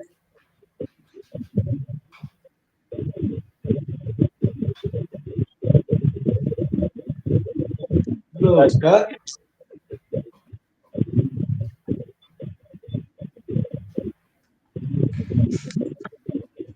You said it's been happening. It's still happening now. I guess his neighbors across the street are witches or something like that. They're, they're coming and I guess playing mind games with him. If they're knocking on his door, if the neighbors are seeing him, he needs to keep his house protected. I would suggest placing heavily spiritual crosses, either holy water or something pure, olive oil on the doorways, front of the house, every doorway and window. To protect your household, and do a little prayer for the heavenly angels to do a clean sweep. Holy Spirit do a clean sweep of the household, and so this when the witches come or whatever the sent to go to your house, it can hit you. So it's gotta go. We gotta leave. Can't give it power of fear. Tie bind and rebuke in Jesus Christ, in Jesus Christ's name. Amen. I think it says something about just can Scott mute himself if he's not talking. There is a constant muffle. There is. Oh,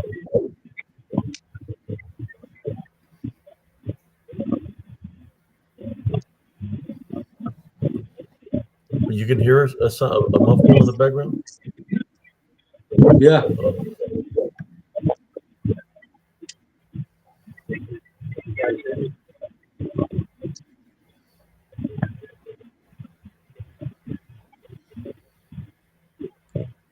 Yeah, I get it, Abe. I hear you, Abe, but you're delayed, like. yeah, I think it's still messing up. I can barely hear him. It's cutting in and out. Yeah.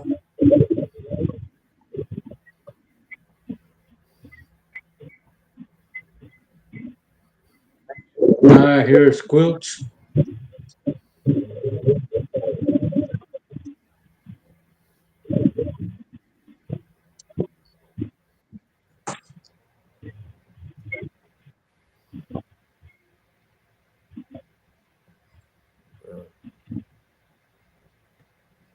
Sorry about that, Scott. They said there was couldn't hear him, man. Uh, And that noise was coming from him. As soon as you got him out, it stopped. yeah, I couldn't hear him at all. It was like an echoing.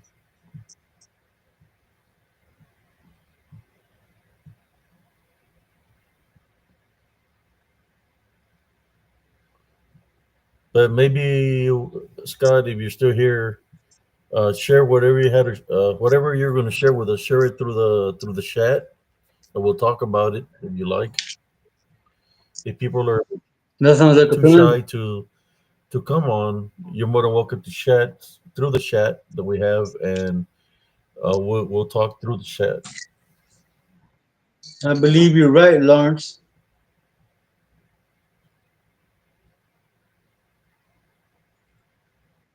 If he's echoing and squelching like that, Monica, it's better if he just types it in. Yeah.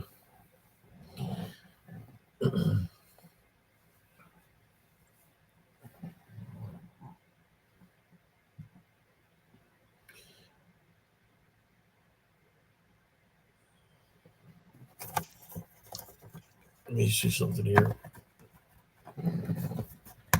See if I can see better with this one.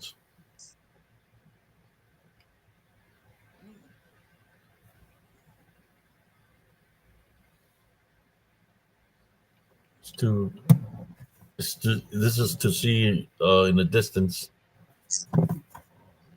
I think it's his lighting. Let me change it. It's kind of blinding me. Scott says he has a story. Yeah, share your story here through the chat, and we'll read it, and we'll talk. Because I don't think you was going to be able to, wasn't going to be able to hear what you were going to say because we couldn't hear you at all. It He was cutting it sounded me. real bad. Okay, here we go. That was a new link, Sister Madeline.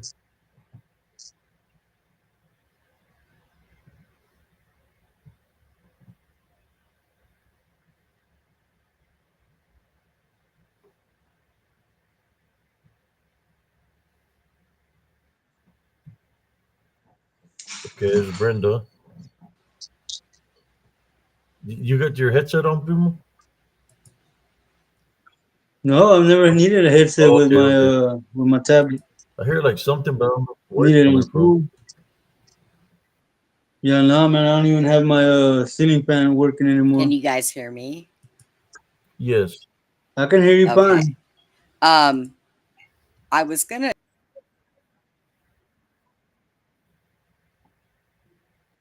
Uh-oh, she got kicked What? out. Yep.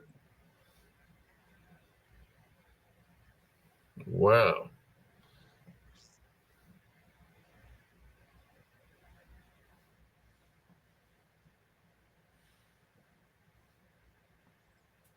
Sorry about that, Beyond the Box.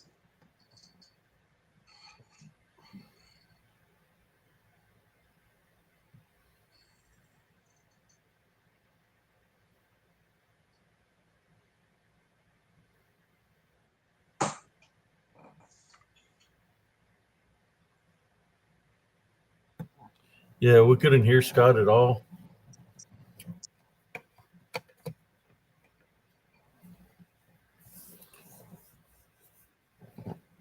There's Sister Brenda. I think I kicked myself out. There you go. Yeah, I think you were doing that last time too. Hitting the Yeah, wrong button. I did hit the wrong button. How does my mic sound? It sounds good. You sound good. You sound good. Okay, I just got a new one, and it's yeah. If sometimes when that happens, and there's like an echo and stuff in the back, and I could hear wind, like maybe a fan. So I think that if if they I think that if he puts a headset on, you guys probably will get further, you know? So, Yeah, I used to have to do it when I was talking out of my phone. I had to put a headset on because it would sound all garbled like that. so you guys are having open mic night tonight with some stories? That's what we're doing, Yes. open mic night. I could keep Nice. on going, but it's like every guest that we've had, one guest, we could hear him, but he couldn't hear us. The other guest, uh, we could see him, he just couldn't hear him. You could see him, but you couldn't see you, huh? Yeah, couldn't hear We what? could see it. She just couldn't talk to us because he said there was like a delay. Yeah, that happens. Well, all right. I just wanted to let you know, tell Scott that if he does have a headset, you might be able to call back in and see if he can get it to work that way. That's a nice mic you have on. Oh, let me tell you something. This mic, my daughter bought it for me. It is expensive. There would have been no way I'd have been able to get it. And my other one broke. And I was like, oh no, how am I going to do my shows? And then she got me these really nice earbuds so that I don't have to use desktop speakers anymore. So there's no feedback. So Cool. yeah. And now I got a second monitor coming because I have to learn OBS so I can run two screens. So I'm moving on. I'm moving on Awesome. up, guys. That's good. But anyways, all right. Well, I will get out of here and let you guys go back to what you were doing. And I'm going to be in the chat listening. I actually took a nice nap today, so I'll be able to stay awake tonight. Sure, I you will. I will. I promise. I promise I will. All right, then. I will talk to y'all later. Alrighty. All right, bye. Hey, Scott, cousin Scott Baker says, while awake at around 12 p.m., three rectangles popped in the shape of a triangle. It made a sound of a snap of the fingers. I asked, "Who are you?" Then it snapped out. The size was like 3 feet in an area.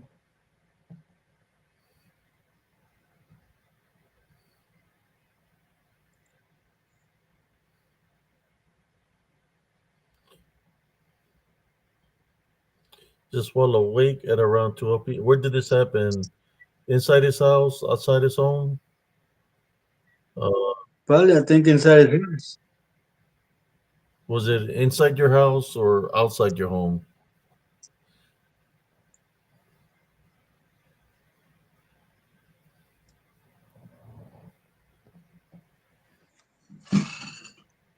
Three feet in area.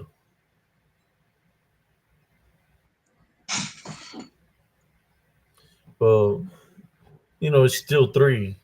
So to me, there would be something demonic. A triangular has three corners. Is indirectly telling you what it is, which would be demonic. Three Welcome in, tappings, three Gabriel Craig. knockings, three bangings. It's showing you a triangle that's already telling you what it is indirectly.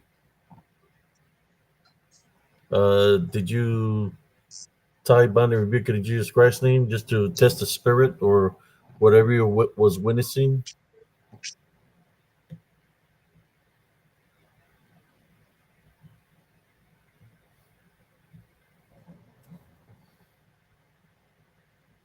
Let me see something here.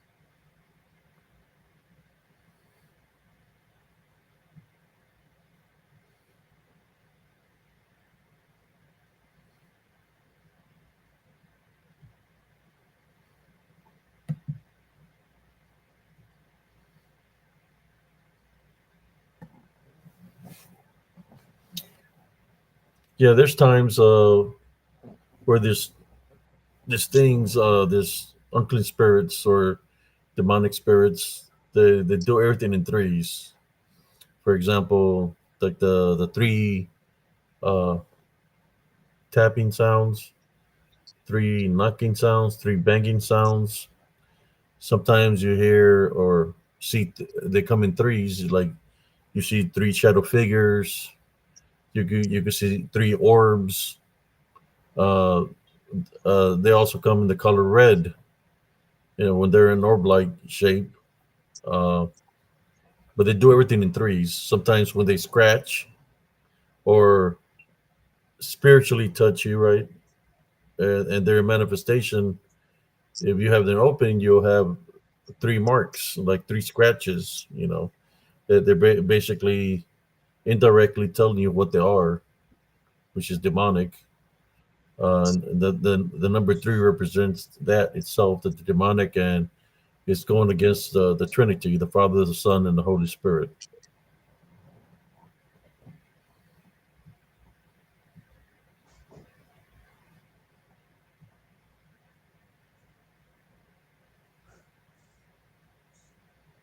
Yeah, you having something like that. You seeing something like that, and it's in threes.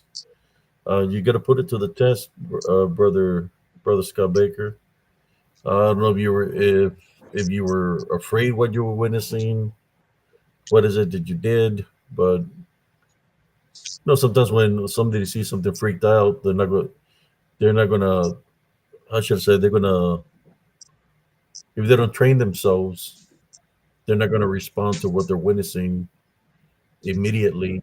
They might respond or you think about it. Well, I should have done this or I should have done that. Like a day or two later, there's some people that experience something and they don't talk about it like 3 or 4 days later. that by the time they talk about it, that they forgot parts of what they experienced because they didn't tell anybody about it. So when they say something about it, it's very short because they forgot what they witnessed.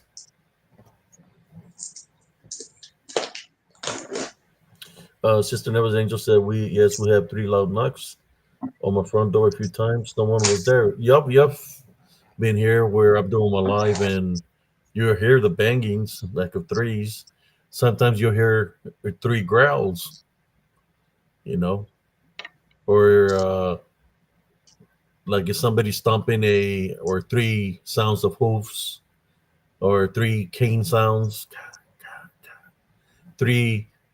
Where do we get this a lot in the cryptid community for the Bigfoots, where they hear somebody banging wood with wood, 3 bangings on the tree. Sorry, Dick. 3 bangings a dick.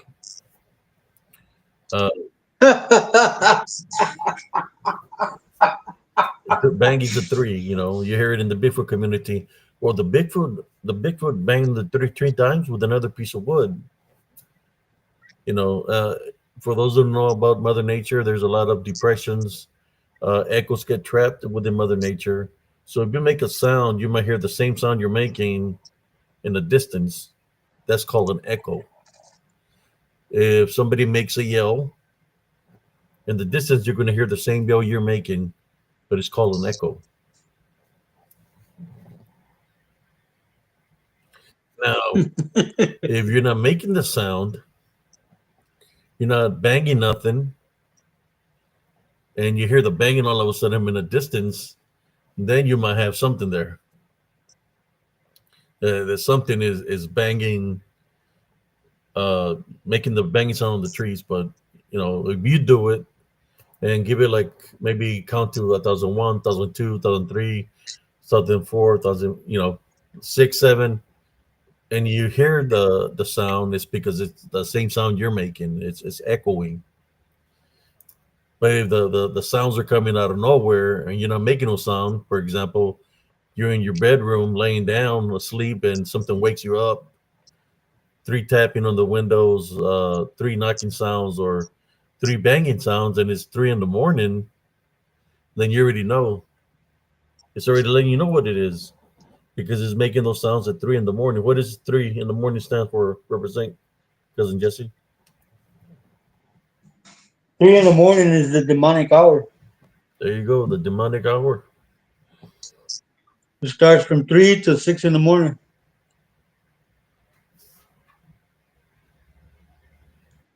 That's when they're at their strongest.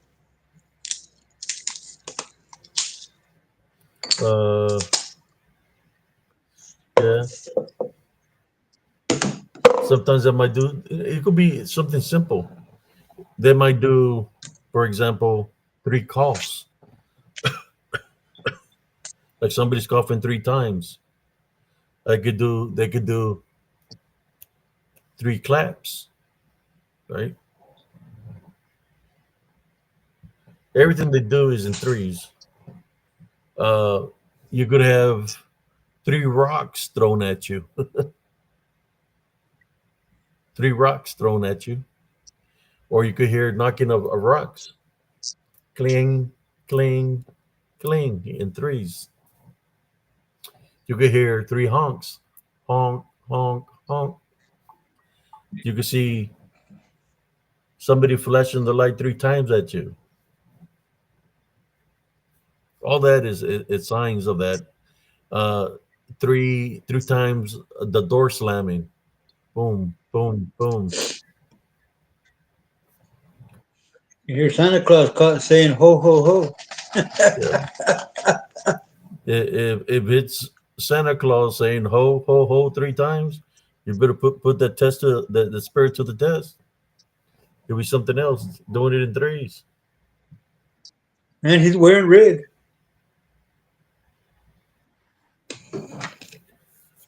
If you hear, Nothing good happens with the midnight. If you hear 3 chunkla sounds, don't worry about it. It's Sister Madeline taking care of business. Yeah, you didn't hit the like button. So whatever. Let's make it simple. Y'all have heard this. 3 whistle sounds in the middle of the night. 3 hoot sounds from the lechuzas. 3 screech sounds. Uh, everything is done in threes.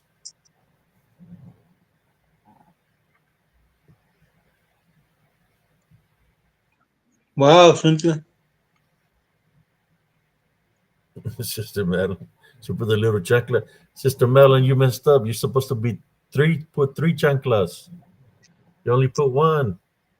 Yeah, Remember, in threes? yeah. When the brujas will whisper, it would be like whispering 3 times. But when the lechuza make the clown, the what is it? What is scratching is what do you call them, primo? His talons. The Yeah, in talents. threes.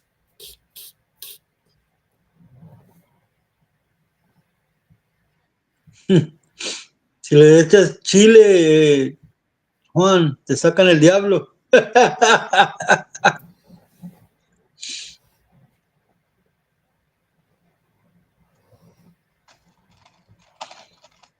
Juan says he wants 3 tacos.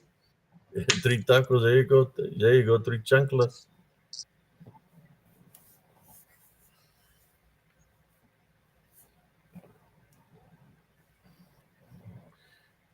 Somebody said, I had Oh, something grab my ankle when I was younger in the dark, and it was 3 scratches I didn't know about.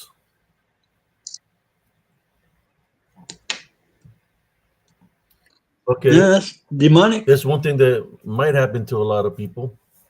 How about 3 tugs on the legs at nighttime when you're like a form of sleep paralysis? Somebody tugs you 3 times on your feet. What do you think about that? Don't say that, man. That's why I cover my feet under the. I put the blanket completely under my legs so nothing can reach in. Or 3 But you know what's even 3 weirder, cousin? shoves, You know what's 3 even weirder? shoves. You open your eyes, nobody around you. I'll be right back. What's even weirder, I'll be right back, cousin? cousin. What's even weirder is that my bed shakes sometimes at night. It's because everything's about the threes, Cynthia, because it all adds to 6.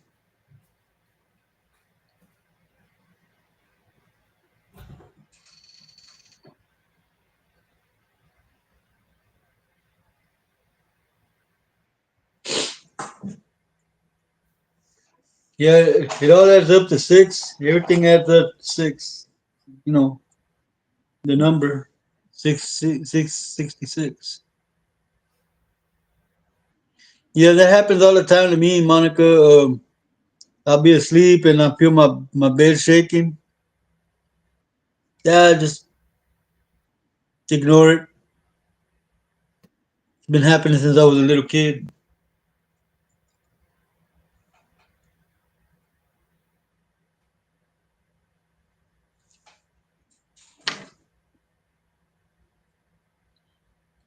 But I think the weirdest thing I saw was had a dream after my daddy passed. Yes, if anything wakes you before 3:30, they say that's God trying to talk to you. So you shouldn't go back to sleep and try to call on him and ask what he needs. But if something wakes you up at 3:33, then yeah, that's evil.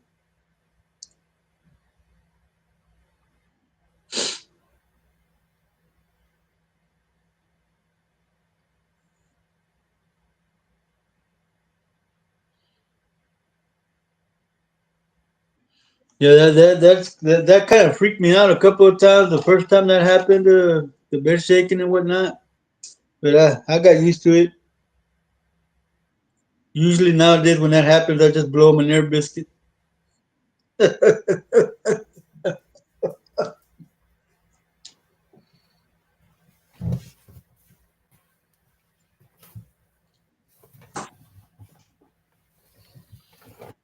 ever since it gave you crystals to protect yourself, have you noticed activity decreasing around your home?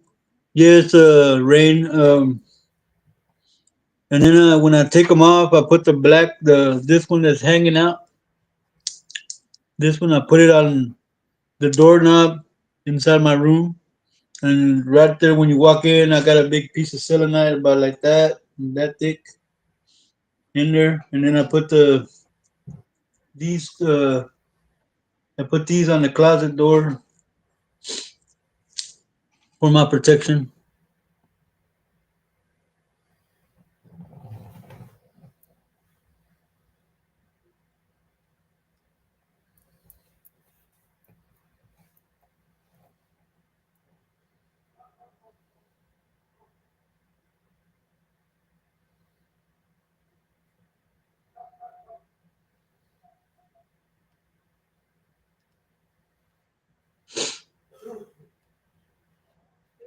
Yes, let me tell you, man. One time I was in my room and I wasn't asleep, but I wasn't awake, and I was. Thank you, Rain. I got yellow and red merchandise from Spiritual and Cryptid Encounters. If you want some, contact Brother ACS or Sergeant CS. As I was saying, I got taken up learning, and when everything faded black, when everything came back into focus, everything around me was red. I mean, bright red, and I could see, I could see what looked like demons with pitchforks sticking the pitchforks down into a pit.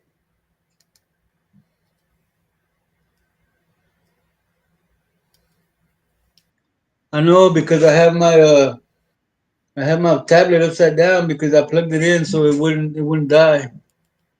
Um, like I said, they were poking the pitchforks to a hole, and you would see like souls come up and go like that, and then they would look at me and go like this. Now I could see everything, but I couldn't hear anything. Uh, then the demons noticed me and they started walking toward me, and I started tie binding and rebuking in the name of Jesus. And when I came back to my senses, I was laying in my bed, but um, I I was taken to see hell, to I guess things to come. I don't know, but yeah, it was really weird learning. Ah,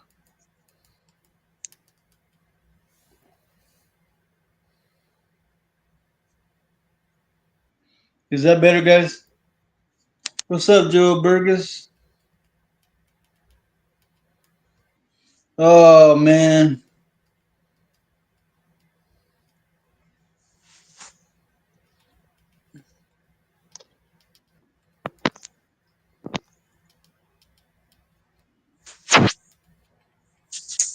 shit.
I'm back, brother and sister. Let me get back on the stream.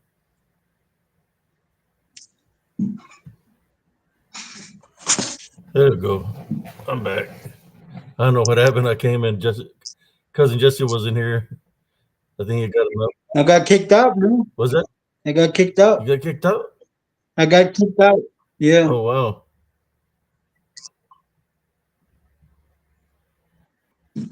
So disregard the text I just sent you.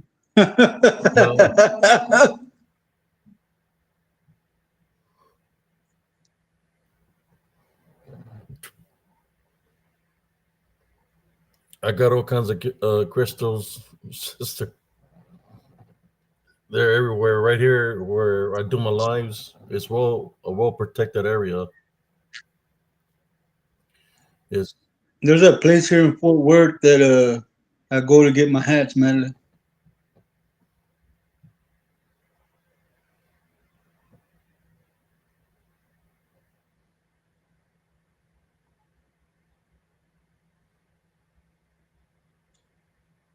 sorry to hear that, Sister Madeline. Did that happen to you, to your arm?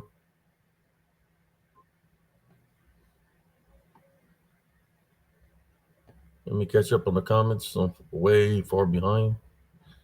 Sorry, but Sorry, Gabrielle. the Craig. little intermission I had to take. Okay, there we go. Some said they need I'm way your behind. hat.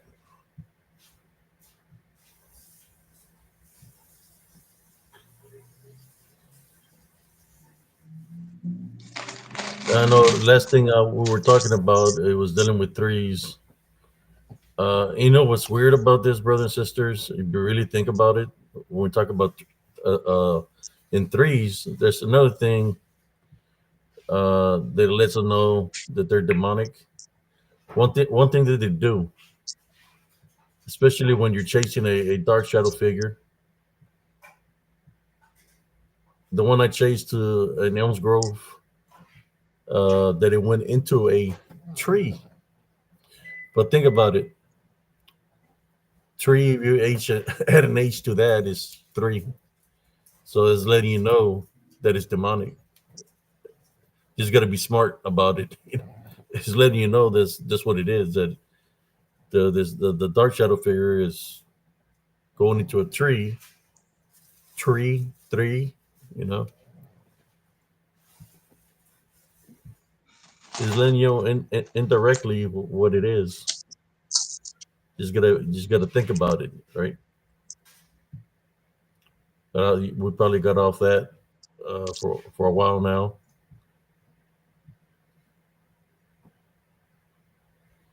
Yes, Sister Madeline, that was a pretty horrible accident. I'm glad that you're okay. So here we are.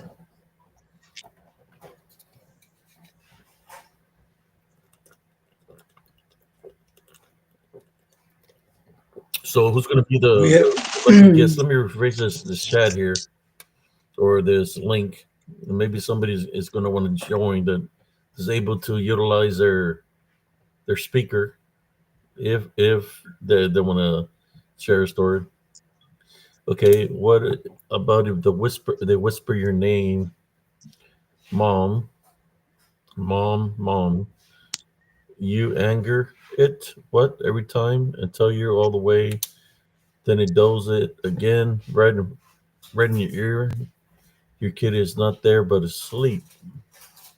Well, Sister Jackie Hall, I would suggest you take authority over it. Type on the rebuke in Jesus Christ's name, and tell it to leave your house. I recommend you protect your home. Bless every place spiritual heavenly crosses, every window, every doorway, and pray for your children also, so you can keep the unclean spirit out of your home. Hey, cousin, Andres wants to If you come don't do on. nothing about it, then it's going to continue to happen because you're not doing nothing about it. And the same things will continue to happen since you're the head of the household. So you got to take authority over it in Jesus Christ's name.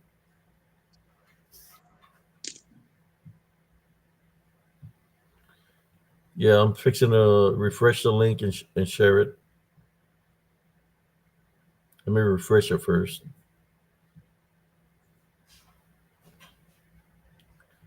Refreshed. You're welcome, Sister Jackie. Don't be afraid of it. You have more power over it because it wants you to be afraid because it'll use that to continue to do what it's doing or to get an even a stronger bond in your house, a stronger hold in your household. You got to take authority over it,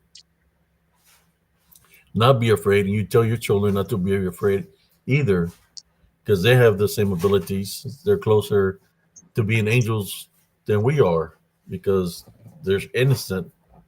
So they have the capability to tell it to leave also. You got to teach, we got to teach our children not to be afraid. No, have no fear because Jesus Christ is with us. That's one of the main reasons they do what they do. The tapping sounds, the knocking sounds, the different manifestations. It's for the fear factor.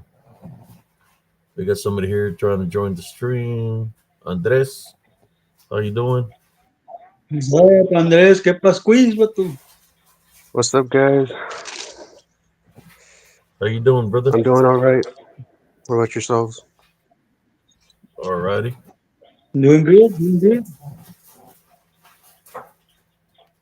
All right, the thing I wanted to talk about is something I know somebody mentioned in the chat earlier today about UFOs and some aliens Mm-hmm. being demons. I just wanted to get your stance on that real quick.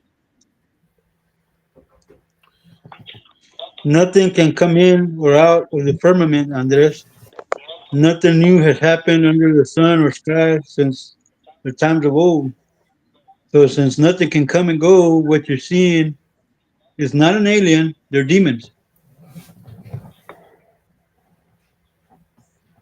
That's what they are, or and man, I'm telling they got so many people deceived right now, man, because they want people to have an opening of the belief factor.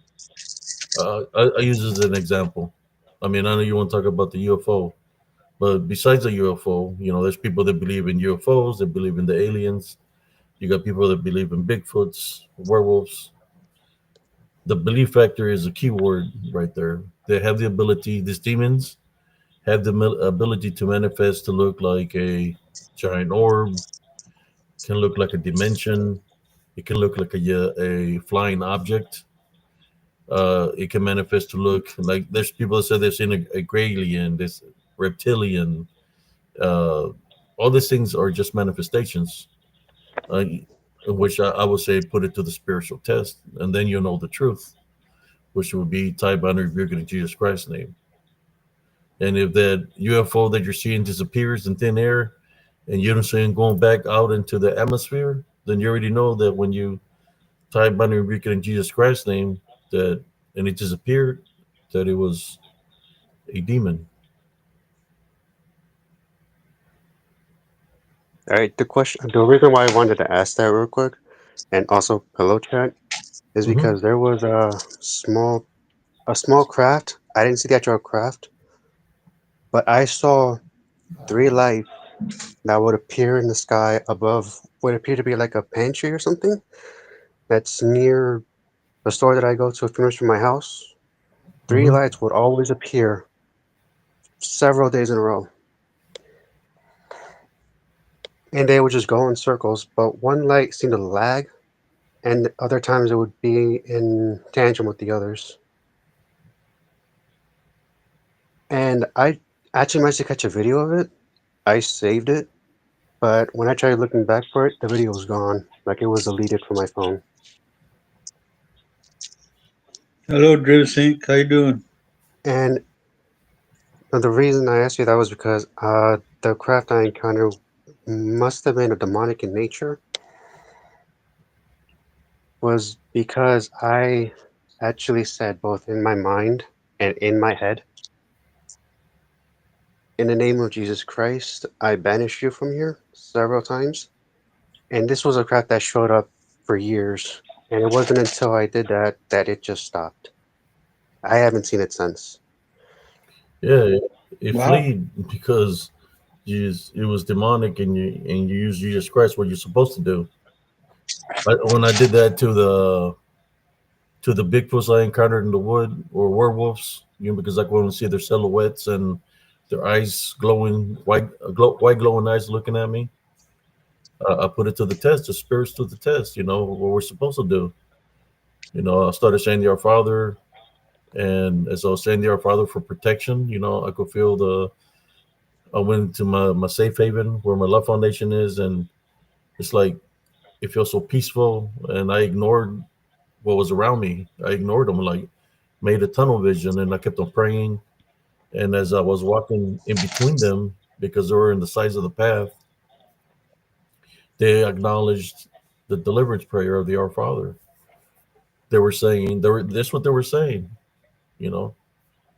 Uh, they kept on saying, the Holy One, the Holy One, the Holy One. They acknowledged the deliverance prayer. And that's when they said that, that was telling me all I needed to know, that those things that were in the woods were demonic in nature, because they acknowledged, just like the Legion acknowledged Jesus Christ, they knew who he was. No different than this thing. They acknowledged the prayer. I believe if I wouldn't have said that prayer, there were six of them. Most likely, what they were trying to do is possess, to try to destroy. But luckily, uh, I prayed and called upon the Heavenly Father. That's what we're supposed to do in any situation. I did the same thing out there in combat. That I've seen identify flying objects when I was in the military. Uh, I've seen them do figure eights in the sky, and then they go back into the atmosphere up in California when at Fort Ord, California, National Training Center. Um, I seen flying objects when I was out there in Operation Desert Storm. But I've seen a lot of things out there, even what people call the Djinn. No, I call them DDN, just about the demonic Nephilim. But even they were out there working overtime. When I talk about the people have spiritual openings, this DDN or the Djinn, there were literally, imagine the smoke from the burning tanks and burning oil wells. So you smoke up in the sky. Then you could see a certain kind of smoke just lingering and sitting in the air like this. And it wasn't going up like the rest of the smoke. And you're like, what is that? And then you see that thing that's standing there that looks like smoke, which is in spirit form. It flies across and goes into somebody. When it goes into that individual, the individual has a white flag given up. And then he drops a flag. His demeanor changes. He's got a smile, and you can see like a yellowish glow in his eyes. He drops a flag, picks up a weapon, and points. He gets taken out, and then it goes simultaneously. It's going from person to person because they have some kind of spiritual opening. That's why I say what I say to y'all, because I witnessed it. I witnessed what it can do. It went basically what I'm saying. It was possessing people, and it went down I say the gauntlet, because it possessed like 10 different people, and all those 10 people died that it was jumping into. And now you know that also Lucifer, or the devil, Satan, whatever you want to call him, was called I guess the morning star and the angel of light. There you go, angel of light. What is a UFO? What's different? What when somebody sees a UFO, how does it look? What is it showing? All colors of lights. Lights. Some might have like a glow, like a golden glow. But yeah, it's lights, and that's what Lucifer and the one third the Pharaoh, that they had those capabilities, because that's what they would do. They look that way. But you got, Welcome, Sage I Cooley. think they what they're doing is they've infiltrated society, as identify flying objects, but put that identified object to the test. It doesn't matter how the alien looks. If it's reptilian, if it looks green, gray, whatever color it looks, rake or whatever it wants manifestation wants to take, put it to the test with your love foundation through Jesus Christ and say, a tie binder rebuke in Jesus Christ's name. Take authority over it and rebuke it. If that sucker disappears, you already know what it is. You don't need to look into it too much, because if it flees, so guess what it's doing when it's disappearing? He's running away from you. Or maybe you were successful in taking authority over it and rebuking it, in which you send it back where it came from. But yeah, I've seen the lights, brother. I'm paramilitary. I seen one light. It was this aircraft was huge. I'm talking about big, and it was at nighttime. It will come out, and it looked like a pyramid, literally like a pyramid, triangle shape, but you could see the structure underneath it and everything, like a pyramid. And on the very top had a beacon. You know how the dollar sign, it's got the pyramid and it's got an eye up on top, or how cousin Jesse has a pyramid with the eye on top. Well, that eye that's on top, it would light up and send it shocking. It shocked the pyramid all the way down, which gave it light, and you could see the form of the pyramid. He kept on doing that for a while. Next thing you know, I see like 6 little red orb or spaceships, orbs or lights come out of it. They're flying around, and then they go back into the mothership. That's what people want to call it, the mothership. It went back into it. After a while, about it being there for about 2 weeks, it didn't show itself. But there was a lot of things happening when it was there. Some of the things that was happening, a lot of shadow figures, a lot of werewolf, lycanthrope, dogman appearances, but shadow figures, reapers, anything you can think of was happening when that UFO was up in the air. So I'm just saying that if everything else was showing itself and that was showing itself, it's because they're all in cahoots. They're all affiliated. Some people with the imagination, they said, well, if the UFO and Bigfoot, they coexist. That's why people are seeing Bigfoots. Oh, it's not only Bigfoots that they're seeing. They're seeing the Hat Man. They're seeing shadow figures. They're seeing Dog Man, Bigfoots, chupacabras. They're seeing all kinds of things which are manifestations that demons take. Now, of course, you got the alien or UFO believers as well. Aliens have the capability to manifest. That's to cover the reptilian form, which is a possibility. But put that reptilian, whether he's in human form, and you're able to see the reptilian form, put it to the test. I found out one thing, that they do not like a love foundation. They don't like Jesus Christ. Why is that? Because they are demonic. That's why they don't like. I ran into a reptilian. When I shook his hand, I could feel his fingers feel weird, slimy, and I could feel the claws. I had my love foundation, and I was praying with him myself. And his manifestation started breaking. His skin started ripping from the side. You could see like green scales. His forehead started ripping. His eyes started changing. He smiled at me, and you could see sharp teeth. Right, and I'm holding his hand. This guy is like 6'9". I'm not that tall, and I'm not letting go. I'm radiating my love foundation on him. He pulls away, And by the time he pulls away and smiles, you can see the whole reptilian thing. Then he just looked up and looked down, turned around and walked away from me. It's because his manifestation got broke with the love foundation. So because it's demonic. If the reptilian was like savage, how come it didn't do nothing? It turned around and ran away because it was doing the same like demons would do when you when I fight against it spiritually through a love foundation.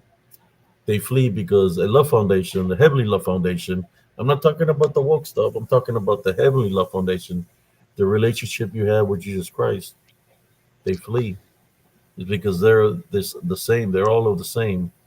It just they're well. How should I say? What's the word I'm trying to use here? They've basically their advanced party has been here for a very long time. They've infiltrated the world, and they're amongst us. But it's not. They have so many manifestations, but it's the same being that fears a heavenly foundation and Jesus Christ. And if it can get you to believe or have fear, then that's the opening it's going to use to come up against you. Remember, they have the ability to possess.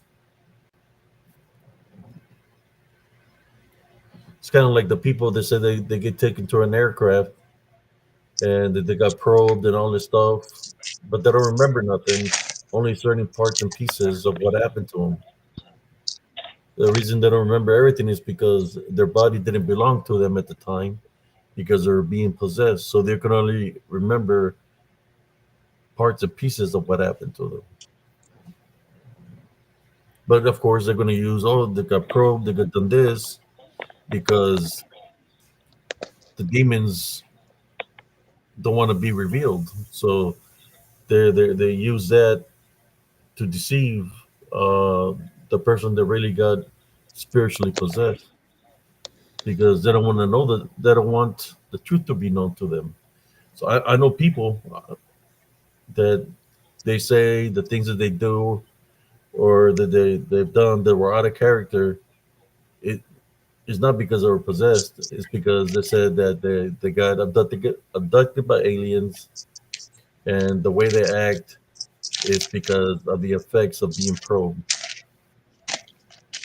But that's what the demons got them thinking. If you can guide somebody in the right direction, take authority of whatever has them bonded, tie by the rebuke of Jesus Christ, and get rid of the negative attachment, then they will be able to see clearer, getting rid of what's really causing the problem. Then they'll know the truth.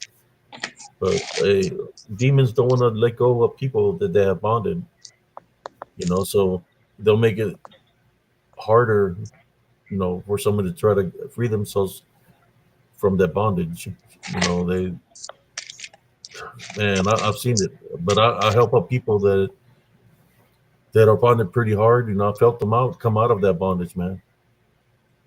But I believe you that you've seen. I'm saying, I believe you that you've seen what you've seen because I've seen those things.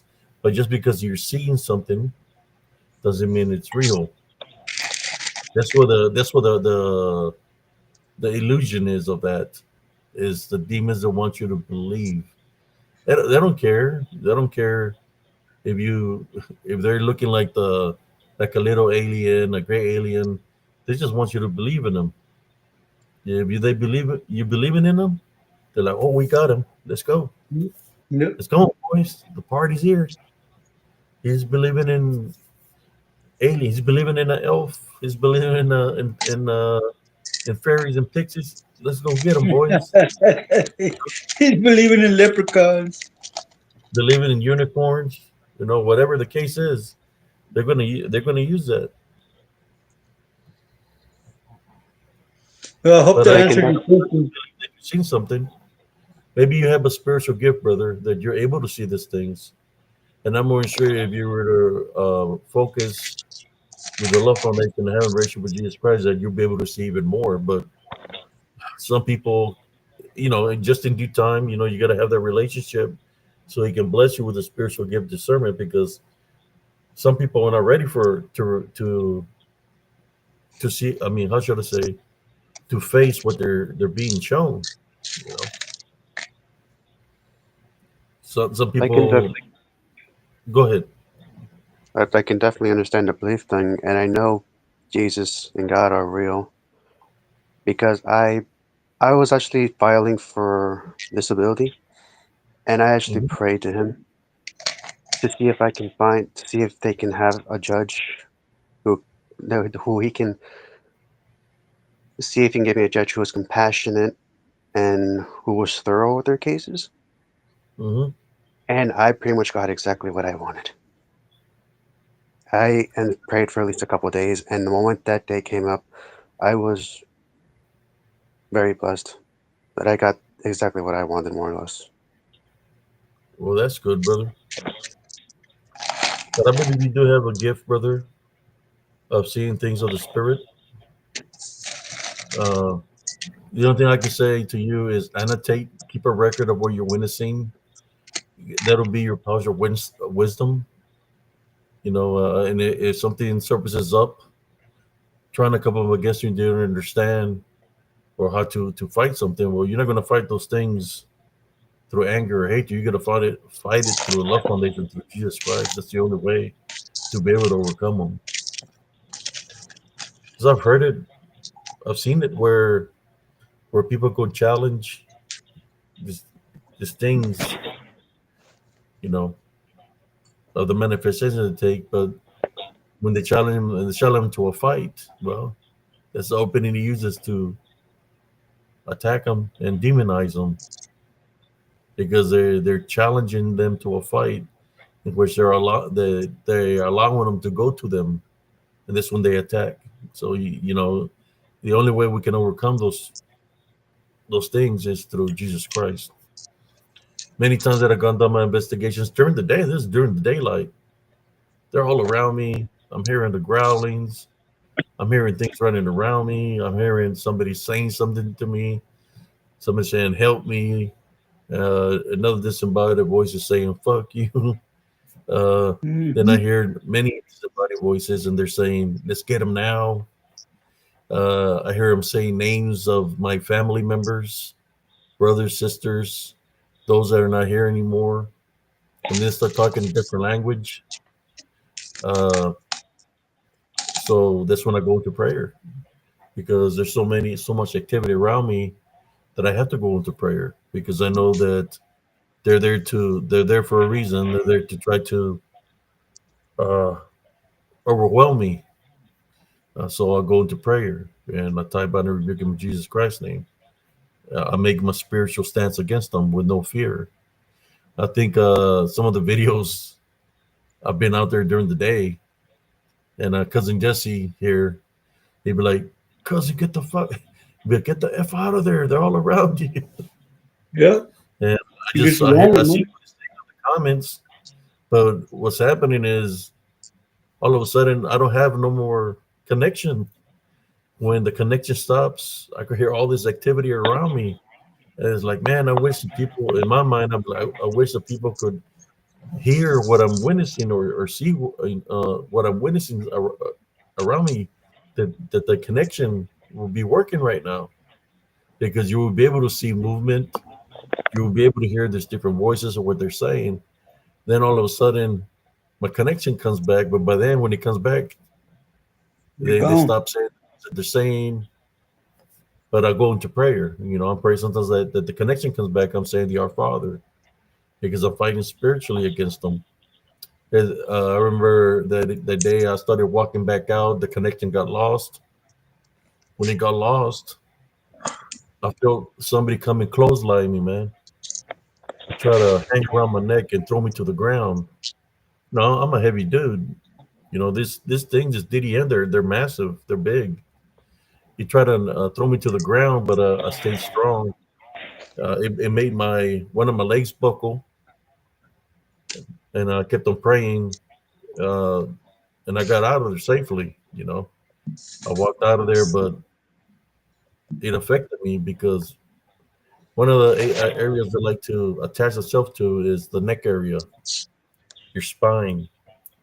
Well, for after that, man, I started having problems with my neck.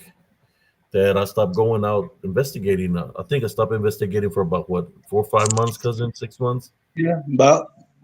Yeah, it was a while, man. By the time I was able to go out there, when you go into spiritual warfare, sometimes it drains your energy.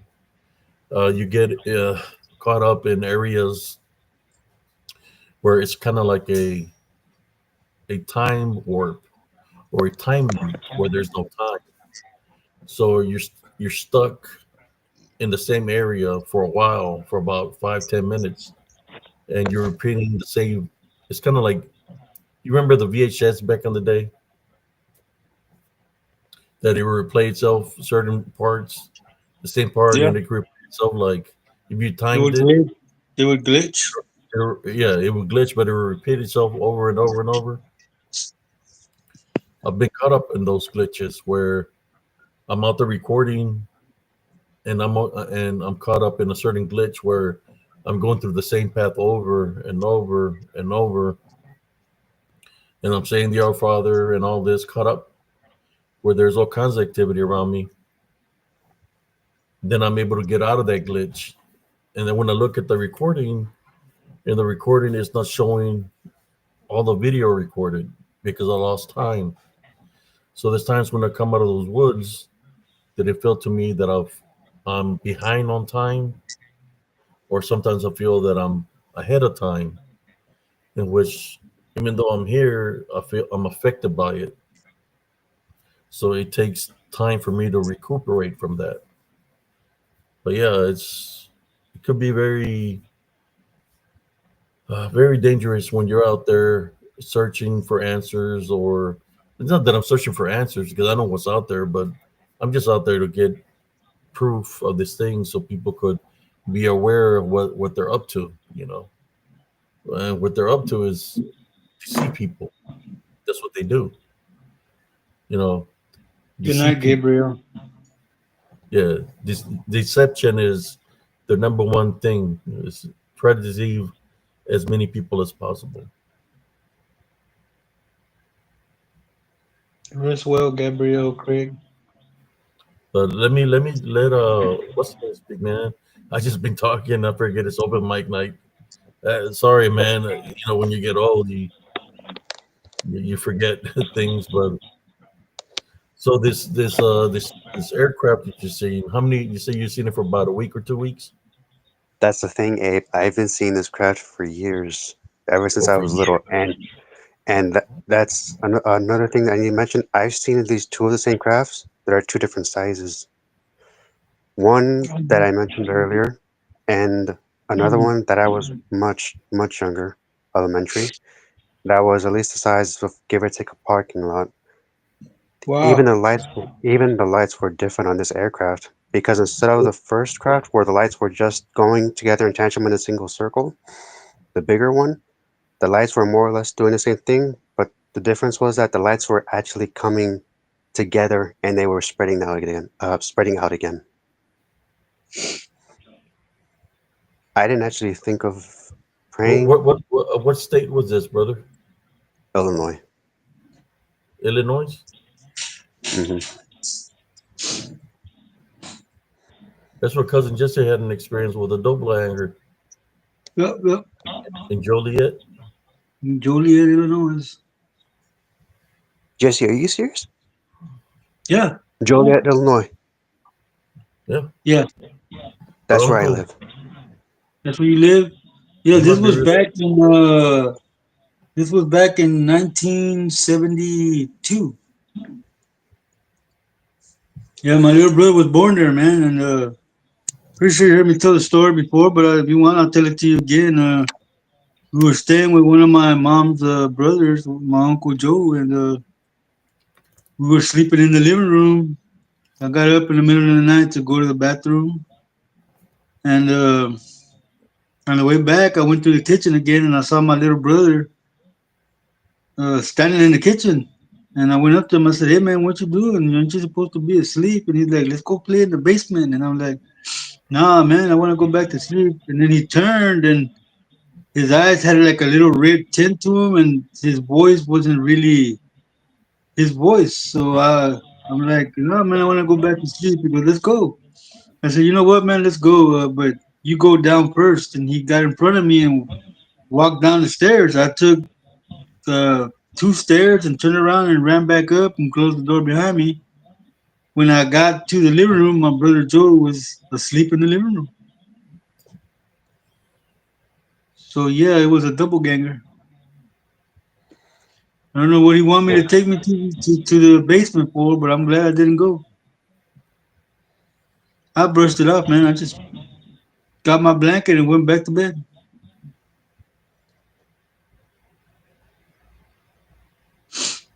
Okay, well that's surprising because uh my But sister, Joliet, that's near Chicago, right? Yeah. yes, Uh, I remember I was was it seeing the news one day, and on the news, I think that day there was something happening in Chicago, right? Of course, there was a lot of black crime. You know, a lot of killings happening that day. But what was weird is when the news showed, they said that I guess an airport nearby there that they were spotting the Hat Man, they were spotting shadow figures, Bigfoot, his werewolf-like creatures, and UFOs all at the same day at this airport that they had built. I don't know if the airport was built on native land or what, but that day there was a lot of killings and this manifestations were being spotted all throughout Chicago where all these killings were happening. So my question to y'all is, this demonic beings that might have been causing this. Do you think that they were there to collect some of the souls of people like a reaper? Well, Would be my that sounds plausible, man. like a You reaper. know, definitely a possibility. And uh I actually ended up asking you, and you were actually on there with the wolf, and I had actually asked a question on a live when I was in Chicago a couple months back. I actually ended up seeing like a black smoke um entity, relatively small. I would say around the size of like a, give or take, like a medium-sized chihuahua Hmm. because of how small it was. Run right actually past me and just vanish out of sight. I actually ended up moving some stuff around like a cone when I was getting some money for a train, and actually surprised I even saw the damn thing because it caught me off guard. Yeah, they're running in different sizes, man. There's some small ones. There's some that are around our height, you know, like children, like adults, and then you got the ones that are freaking huge, like 10 foot, 11, 2 foot tall, and some are taller than that also. And it depends on the manifestation. The thing about it is, okay, how many unclean spirits is in that one manifestation? Is it one or is it many? That's what we have to be careful, right? Because it could be more than one. I think cousin wasn't your cousin just you told me you got attacked by like a little black one at our house back home that that he jumped that came at you and you was trying to you thought it was like a rat or a cat. Who's the one that yeah, told us? yeah, yeah, yeah. I was trying to fight it, but damn, that thing was strong and it was fast, man. How big was it, cousin? It was about the size of a rat, man, a big rat. About the size of Like a a big sewer rat, rat. man. Like a sewer rat. Yeah, about the size of a rat, man. And it's like I said, it ran at me, and it jumped at me, man. And I grabbed it in the air and I was trying to beat the heck out of it, but it was really strong, man. It moved pretty fast. I Yeah, I think can't about believe half the stuff that happened at your house, man. That was like some crazy stuff. what other things have you seen over there in Illinois, brother? Uh, the UFO, the shadow figure. I heard that there's a lot of haunted places over there, man.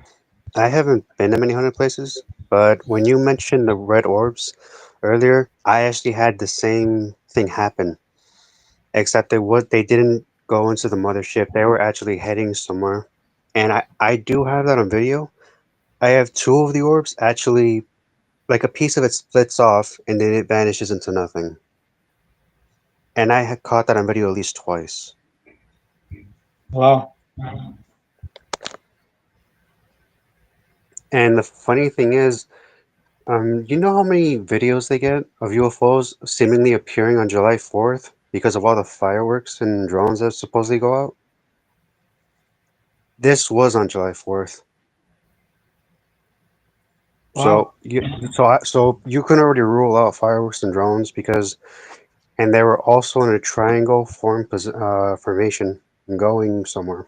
No idea where. Yeah, there's a lot of drones that they have nowadays that the Air Force is using. That they're controlled by the government.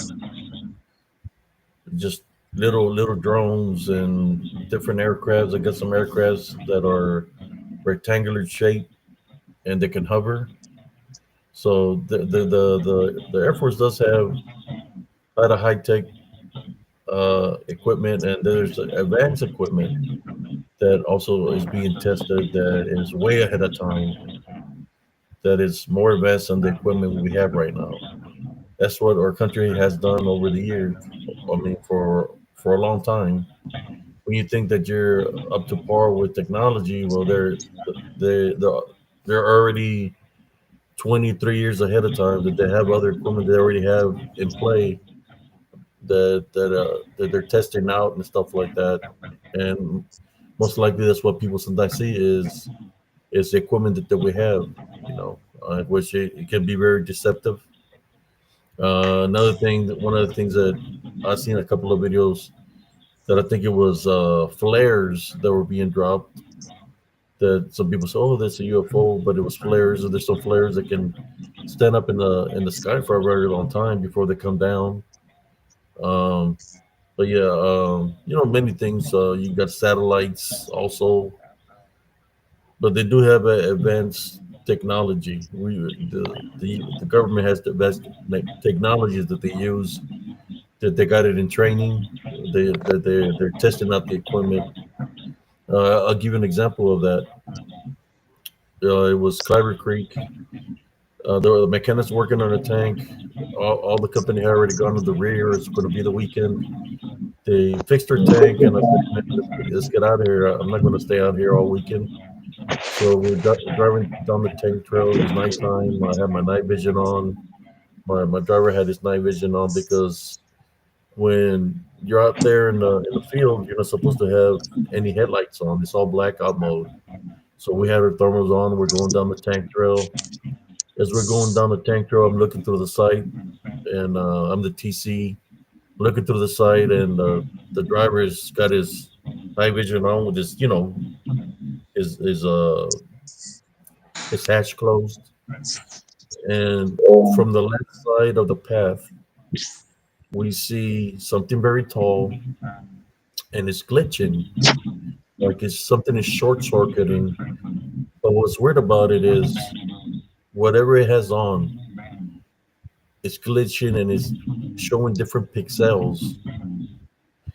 You know, kind of like I would say, I'm not going to say kind of like the Predator, but it's glitching and you can see different pixels that are, you can see where the glitch is coming from on the equipment. And whatever it is very tall. Like, man, I'm thinking he was taller than the gun tube. So That's like I'm thinking it was like 9 foot, 10 foot, whatever it was. And when he came in front of our tank, my driver seen it with his night vision, and he hit the brakes.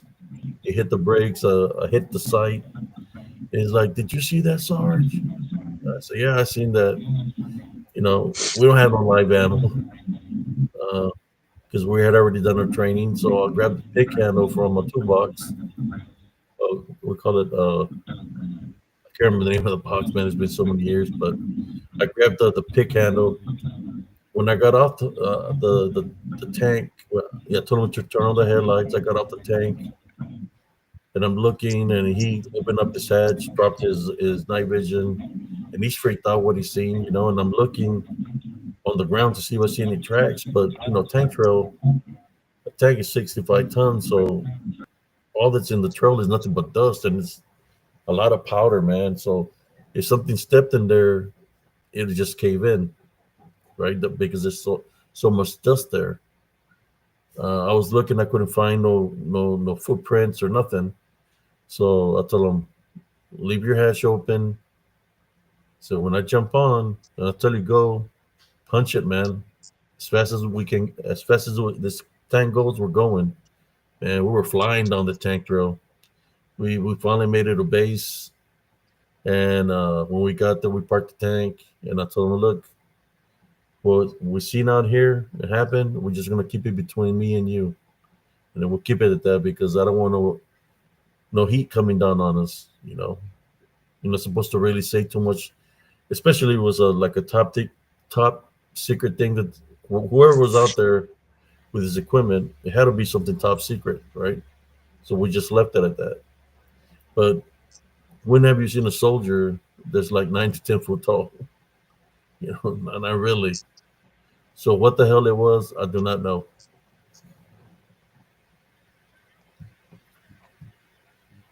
If the tank would have a camera to record on its every move, it would be awesome because it would have been captured. Uh, but we don't. Yeah, in terms of the whole military possibly testing new technology, I don't remember when, but a beige colored army helicopter, one of the big ones, ended up flying, give or take, overhead my house, and I noticed it because I heard the rudders. It sounded larger than most helicopters do when they go over my area, but I noticed that for some reason. I looked up and I saw an army-based helicopter, one of the big ones. So I have no idea what that was about. Yeah, there's a lot of things. They test all kinds of equipment. I've seen some things that told me not to talk about it. I've seen something that happened to the tank, and I witnessed something. They told me some people came in a vehicle. They spoke to me and my TC, and they told us uh, to sign this piece of paper. They told us sign this piece of paper. I said, "What you seen here?" They took what we seen. They took it, and they told us. I said, "You sign this piece of paper. If we hear you talking to anybody about this, we're coming for you." That's what they said. They're coming for you. And me, I don't take threats kindly. So I was ready to take out the person that was telling me they were going to come for us. But there were high rank people that were civilians tell us they were going to come for us, and we spoke about it. So you could say the only thing I'll say is high tech of what I witnessed. That's all I'm going to say, And it was due with an accident that happened to the tank. So yeah, there's a lot of things out there, man, that our government or armed forces has that. I'm thinking if there will be a big war that they might pull out some of this stuff. Not just our government has this advanced technology. There's other countries that have the same advanced technology. Where did they get it from is the question. Where did they get the technology from? Where They did they bought get it. They bought it at a swap meet. I mean, you think about it. They said that the Watchers, what people called Anunnaki, were advanced technology. That they had technology that was never seen before. They just didn't have technology that was advanced. They had witchcraft and necromancy. That's what their priest, high priest knew was witchcraft, necromancy, or what's the other word for it? Dealing with wizards. It's another term for it. For that, it would it be necromancy? Like what's what was the famous wizard's name that everybody would talk about from the King with the Sword? Merlin? Merlin? Wizard Merlin? Merlin. What was Merlin? Merlin was a wizard. A wizard, right? Or a warlock. Warlock, which would be a necromancy. So they're dealing with necromancy, but it all comes from the same source. Here you go. We got Scott Baker says that the Bible says, "Don't be deceived." Yeah, Merlin.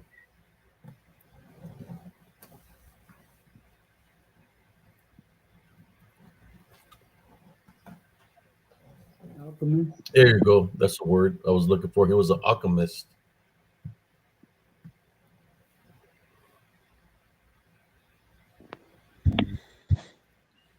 And alchemy is more or less, in my opinion, just science applied differently.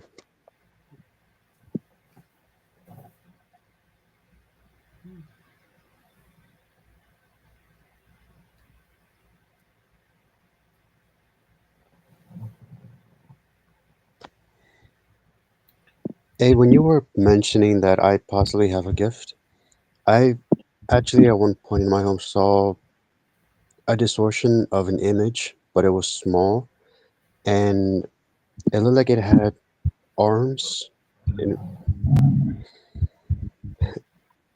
it blended in with the environment behind it, but I could notice like a disoriented image. I didn't get much detail, but it definitely moved for a split second, and that hasn't been the only thing I've seen. And this was in my own home.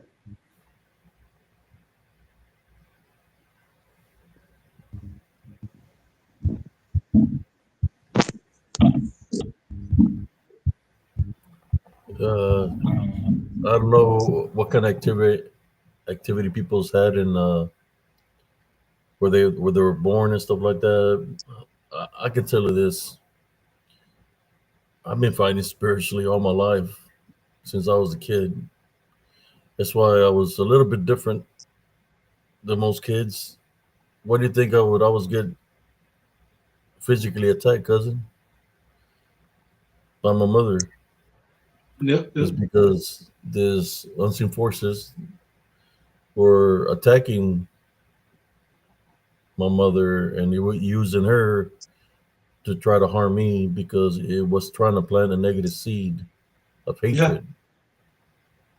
Every day that would happen, I would forgive, even though it wanted to change my heart, it wanted to change my love foundation. I forgave daily. So, of course, we know what happened with my mother. Lost her when I was 15. So yeah, the balance been coming after me for a long time. That's why I do this works here on Spiritual Cryptid Encounters, uh, to help out people that are going through things. If I can help out, step in. There's times that the demons will say through the people, they'll say they belong to us. He belongs to us. She belongs to us. Stay out of it. They'll tell me that using their mouth to stay out of it. When they say that, it's kind of like the spirit knows the spirit, so they already know what I'm going to do. I interfere. I pray for the individuals and they flee. You know, he said spiritual warfare is very real. Very, very real, man. The stuff that I've seen, nobody should have had to seen that. It was You know what, man? yeah, 10 years in the military, man. So I've seen all kinds of things out there. You know, like I said, there's certain things that told me it's top secret. You know, when the government threatens you and tells you if you say anything to somebody, we're coming for you. They're not coming to talk. They're not coming for a picnic party. They're not coming for. When they say they're coming for you, that means that they're coming to take you out. That's Wow. how much of a top secret it was.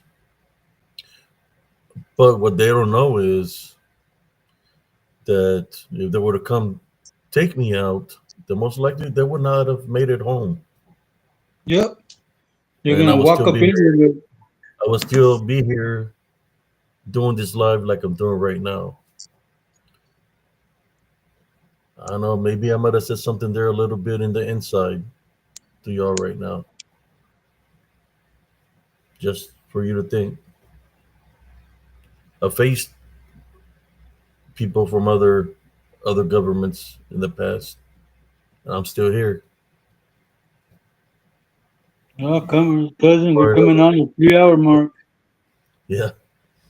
Uh, if you were to join the military and do 2 years, 3 years, just so you could see what the government is about, you'll see. The government even has people that are civilians. I mean, that's their job to infiltrate the companies, the battalions, to see who's doing wrong. But they have people that infiltrate. There's infiltration. Imagine that infiltration within their own government. So you just got to be careful. What's up, little brother? Welcome in, man. How you doing, cousin Gilbert?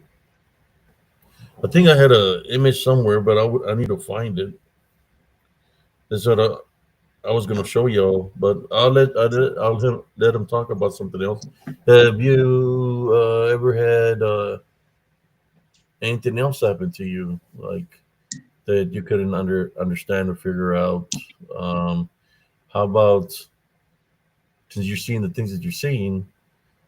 How about if you're in your room and you hear something say something to you, or bad images coming into your mind? Did you have anything like that happen? Yeah, but I was in Mississippi, man. I told you that. No, no, I'm talking to Oh, you talking to yeah. If he's here, I think I'm. Oh, he's here. Andres, Andres. Andres is did still you here. have anything else happen besides the ordinary? Maybe a little bit of paranormal stuff happening like that, Uh, while you were witnessing the UFOs or this unidentified flying objects. Was other things happening to you besides what you were witnessing? no, I know he that said about wasn't the little really. shadow thing. That shadow thing was only in Chicago, but I do at times catch glimpses. The only strange thing about it was the UFOs were before the death of a loved one, Hmm. and the shadow and the small goblin thing happened after. A goblin? It reminded me of one, but I couldn't. The image was very disoriented,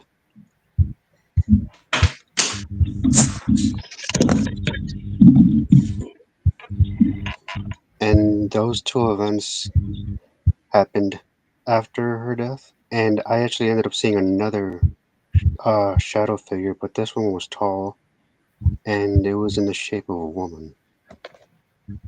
Uh-huh. Where did you see it at? Was it Inside at my your house? home. Yes, it was inside my home. So it was Well, inside your home. It could have been a succubus. Could have been a I second. actually, Were you having I any crazy dreams? no, and I don't think this was a succubus. I believe I encountered one, but that was when I was very young. But this was something else. Mhm.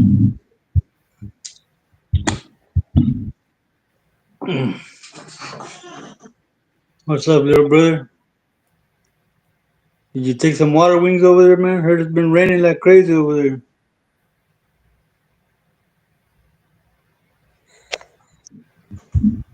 Another thing I want to say when you mentioned and certain entities being like energized up when they would when the person in question would get up with anger, is that whenever I would work myself up or like act out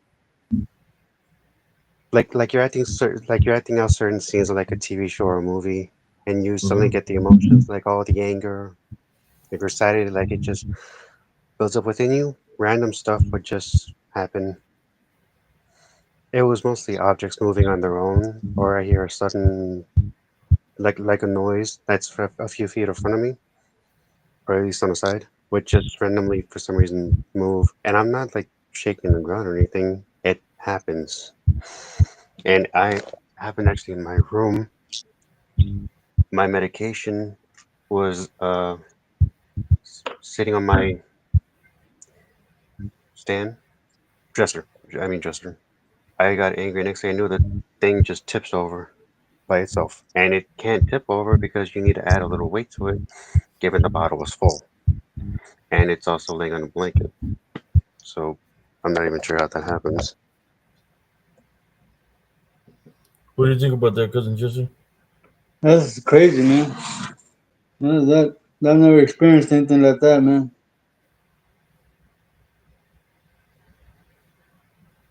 Sometimes people think they have some kind of telekinesis when those things are happening. But if that's happening in your household because I've seen it happen before, that means that there's an unclean spirit in your home, and it wants you to believe that you have some kind of power or some kind of telekinesis. So when you go into your mind process of I'm going to move that object, you're thinking about it, of moving it because you're believing that's you that's doing that. Then at that time when you're doing that, it's unclean spirits that's opening he uses to try to attach itself to you even more, because you're thinking you have the power, but it's really them that are doing that. They're the ones that are, they're the ones that hide your keys. They're the ones that, and you'll be look, you can flip a room upside down looking for a set of keys or wallet, and you're like, I know I left it here in the corner of the dresser, and it's not here. By the 10th time you said it's not in the corner of your dresser, next thing you know, guess what's in the corner of your dresser? That happened to me just Your the other wallet, day. your wallet or your keys. So it's not you that's doing that. It's the unseen that's playing a game on you, made it disappear in front of you, and momentarily uh, placed your wallet in a different realm, and then it made it reappear in the same spot because it never moved. It was always there. Of course, the government is gonna deceive you and is gonna say, "Well, how many people were in the house when that happened and all this?" And they're gonna say, "Oh, it was just a mass hallucination." You know what I'm saying? They come up with some bullshit to try to cover the tracks of what's really doing that, what the capabilities that do they have. But I've seen it happen. I've seen a glass right in the kitchen. The glass is up in the air. It's dealing with I guess I'm not gonna say a double hanger, but I say there was one evening my sister. I was sitting down in the living room watching TV. My sister came from upstairs down the stairs, and she had like a little smile on her face. Passed up beside me, and I started hearing the rat in the kitchen. Like she was moving the frying pan and stuff. It's like around 2:30, and I'm like, oh man, I think my sister's gonna cook something. But then I don't hear the dishes no more. So I get up, go to the kitchen. I say, "Hey, sis, what are you gonna cook?" When I go to the kitchen, I see the glass that's is elevated up in the air on on the sink in the bottom. Next thing you know, when I said, "Sis, what are you doing there?" The glass is elevated in the air. It was a glass, I think, a spoon and a knife. Everything falls to the ground. The glass breaks, the sink. So I'm thinking, well, maybe my sister is in the backyard smoking a cigarette. I turn on the light, open the door, and say, "Hey, sis." She's not there. I close the sliding door, lock it, and I'm like, where is she? Because I haven't seen her go upstairs. So I'll go upstairs, knock on the door, and say, "Hey, sis." No response. I open it, crack the door open, and stick my head, and I say, "Hey, sis," and she's like, she's barely woke up, and she's like, "What?" I say, "Hey, sis, what are you gonna make for breakfast?" She's like, "I'm not cooking right now. It's too late." I was like, "Wasn't you in the kitchen right now?" I said, "No, you just woke me up. I've been asleep all this time." You know. So I'm like, "What the hell just happened?" But that's what they do. They make you think that you have some kind of power and stuff like that. That's why I would say I was Martin Foundation. Place Jesus Christ first because He's going to bless you with the gifts of spiritual. This is the spiritual gifts of discernment. He's going to bless you with that. Just got to have a relationship with Him. But all I'm saying is, don't let those things. I mean, we all have some kind of capability within us, but don't be deceived of what the enemy does because it can do a lot of things, different manifestations. Well, they can be an invisible form moving stuff around. That's what they do. Okay, let me go to the comments.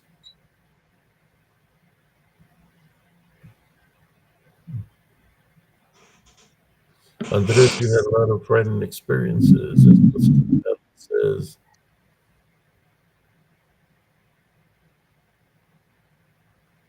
And we just, people give us got to go to work. Scott Baker says ghosts hanging around. It sounds like. Madeline says she blames the duendes. Her people. Wow. Okay. That's her people.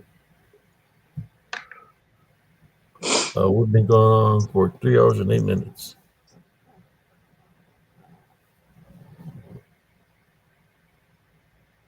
And Yeah, what that could have happened too, little brother. They could have picked something up in the woods. all right. Followed them back to the hotel. I think some people that were trying to practice the telekinesis, they found themselves being spiritually attacked. Or people that mess with the Ouija board, that's another topic. The Ouija board. You ever messed with a Ouija board, brother? No, I haven't, but I definitely thought about it. But I knew that's just gonna open a whole can of worms I'd rather not deal with. I already chaotic life.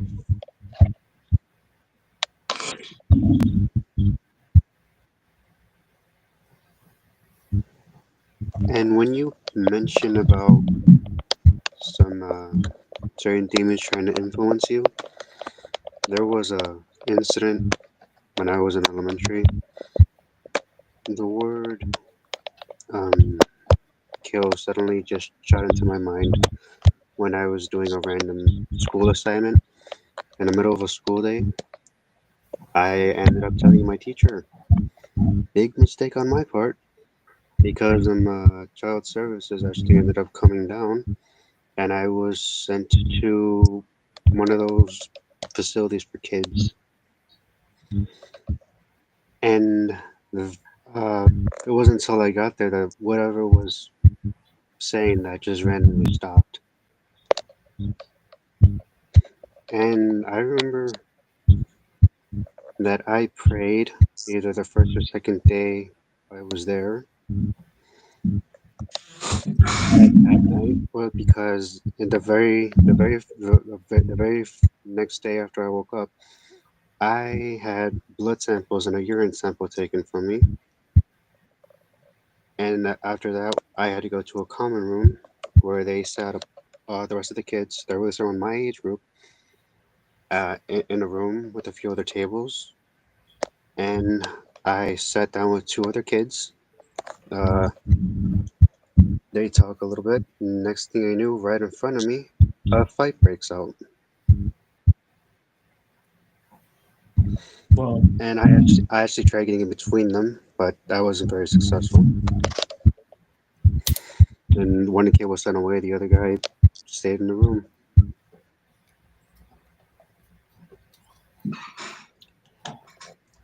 yeah, I've seen a lot of things happen to people when they're angry. I've seen it happen to when there's some people are on the brown path and they get targeted spiritually, which they get overtaken. Uh, yeah, the spiritual war again has been happening for a very long time.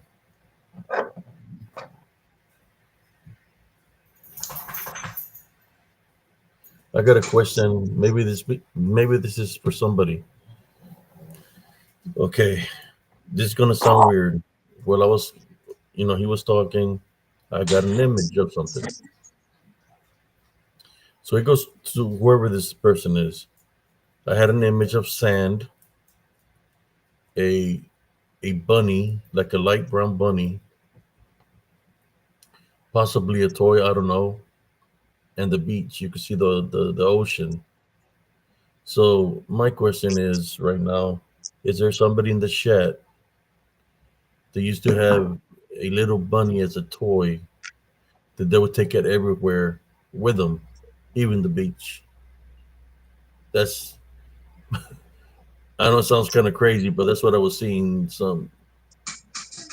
light brown, this brown bunny at the beach. That somebody would take that bunny everywhere, possibly a stuffed animal. I don't know. I don't remember anyone in my family owning a bunny, but I did not going to the beach when I was very young with my father, and he was obviously brown skin, Mexican. I That's one of my oldest memories, and him may or may not have pushed my head underneath the water to teach me how to hold my breath.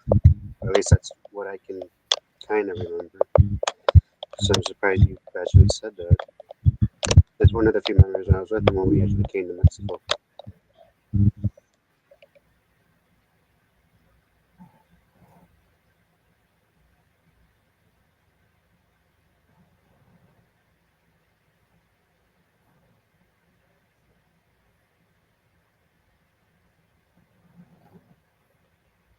I don't know. I was just seen an image of a freaking bunny at the beach. I mean, like, what does that have to do with anything? Well, That's the only, I hope it's the only not. thing I can remember. I hope it's nothing bad, because there is a rapper called Bad Bunny. I hope there's nothing bad. So we're gonna pray against any kind of Heavenly Father. Would like to pray, I guess, for this bunny, Bad Bunny. We would like to pray for him, for you to protect him from any accidents. Uh, if there's anything trying to cause an accident, like an airplane a crash or something, we type bind and rebuke whatever is trying to do that right now. We type bind and rebuke it in Jesus Christ's name for them to fail. This I pray in your name. Amen. Amen. There you go. Never's Angel says, I had a dog, took everywhere. She was tan skinned. I took her to the beach. I took her everywhere. There you go. So I guess it was meant for her. Yeah, that's what I seen. Never's Angel, but you wasn't here. But you responded to it. So there you go. It was resonated to her. A lot of those things happen to me that I could see an image. Somebody's trying to tell me something. and I share. I used to do that a lot. Uh, if I see an image of something, of wherever it was, the location, I would describe it, and normally it was something that resonated to whoever was in the chat that it was meant for them.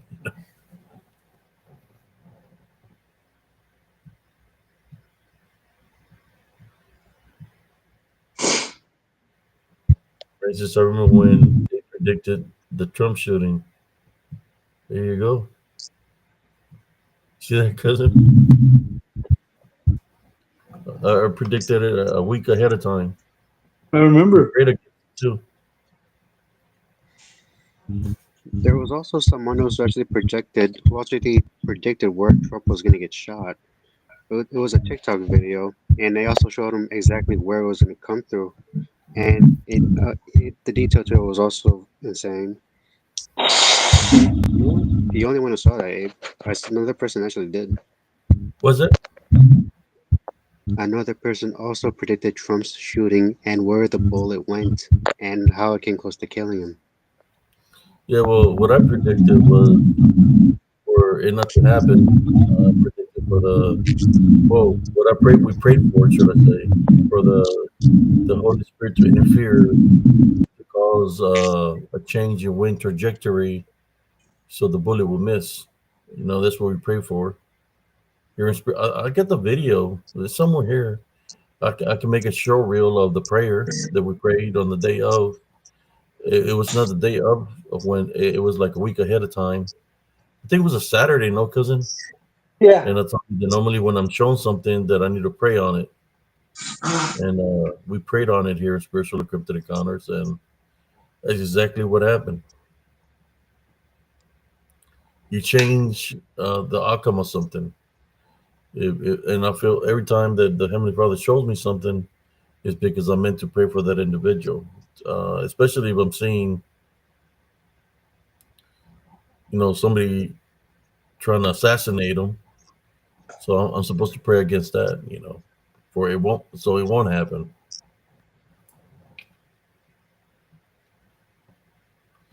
Jaime Alanis says, "Wow, it was you, Angel, amazing."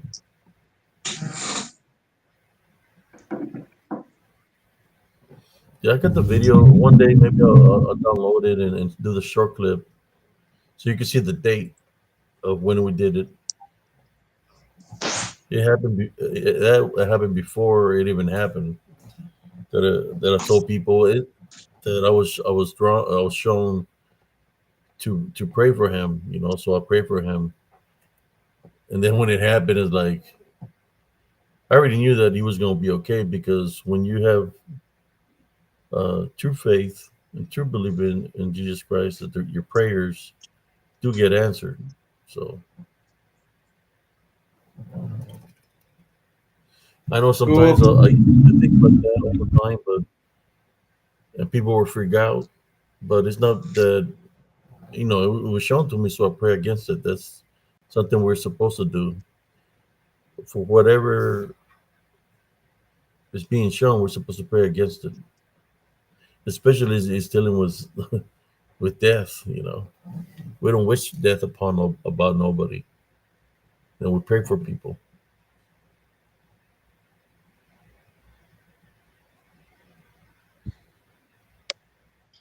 Question for you and Jesse, real quick.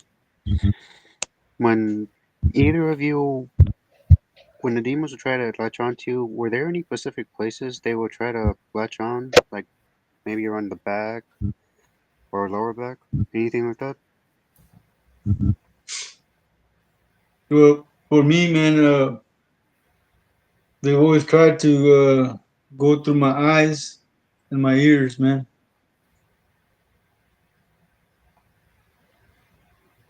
I'm a very visual person, man, so they've always tried to attack me through my eyes and my ears. Mouth, nose, ears, tear ducts, and privates. Succubus and incubus is how they try to attack you. But yeah, it tries to block your senses, which are your five senses, right? They try to block those senses so you won't be able To to detect. yeah to protect yourself. That's what they focus on. So we're talking about the senses. How many people in the paranormal crypto community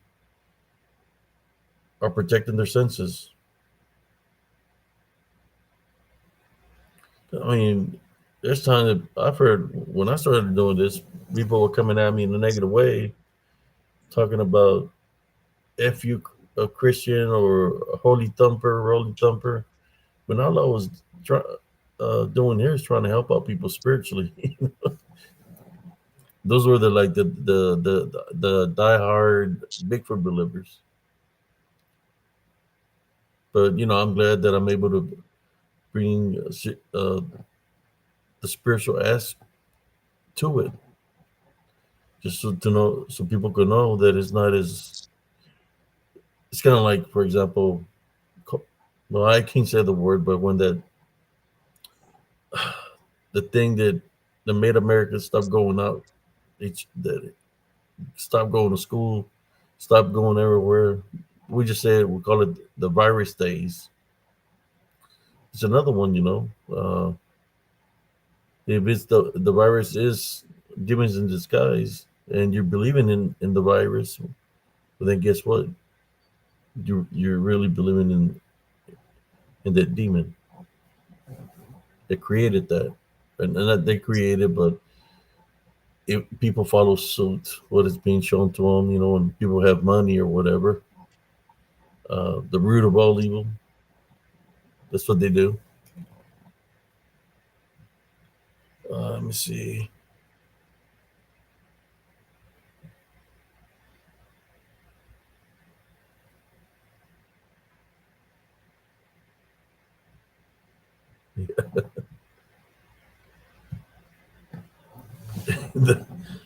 I got a lot of what? You got a lot of atheists in the yeah. Yeah, and I've had people. I had the witches, warlocks coming after me because they say, "Hey, this guy is doing his live videos in our time when we worship what we worship." You know, so they start coming at me in a negative way. The people infiltrated within there's this location called Light Workers of the World. They were infiltrating there too. They contact me and they said, "Brother Abe, you can post whatever you want to. Just don't post anything of Jesus." That's like telling me. That's like telling me, "Oh, you can have faith, just don't talk about Jesus." It's crazy.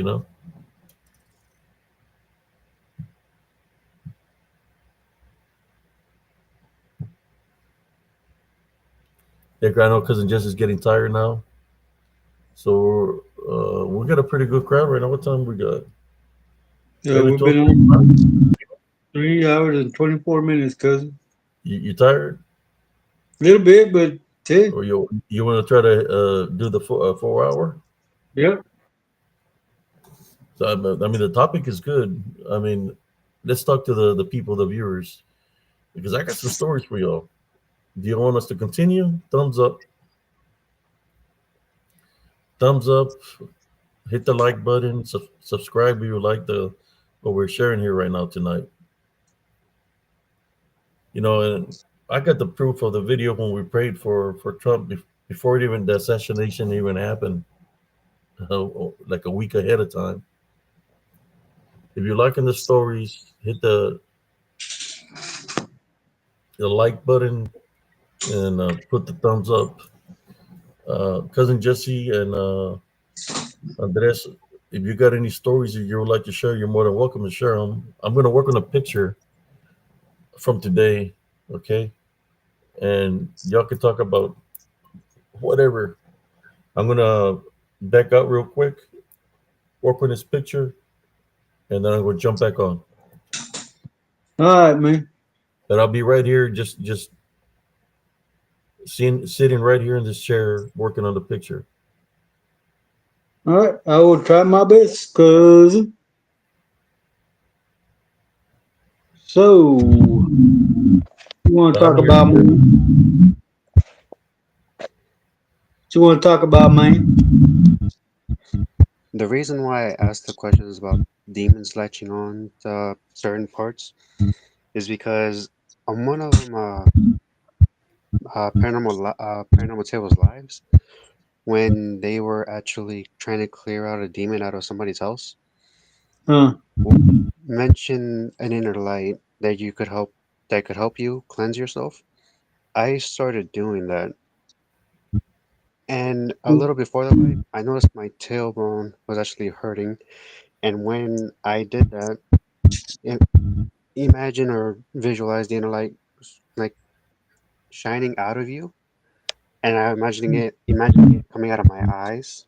Next thing I knew, my tailbone and the top upper of my back and around my head, specifically my ears and eyes, they started getting a burning sensation. And not only that, all the body parts I missed started getting pins and needles.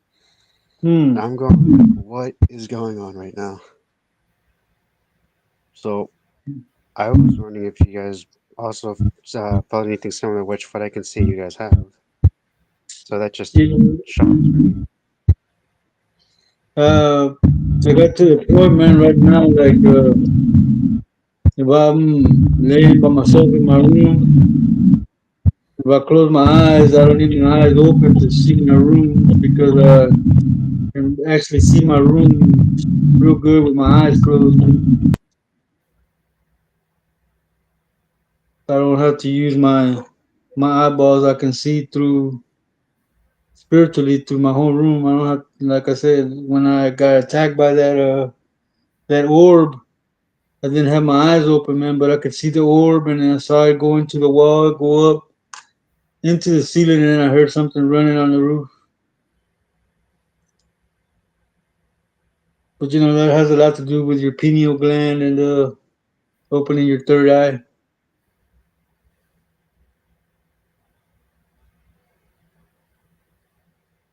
So yeah, that was a shocker for me. Go ahead, man.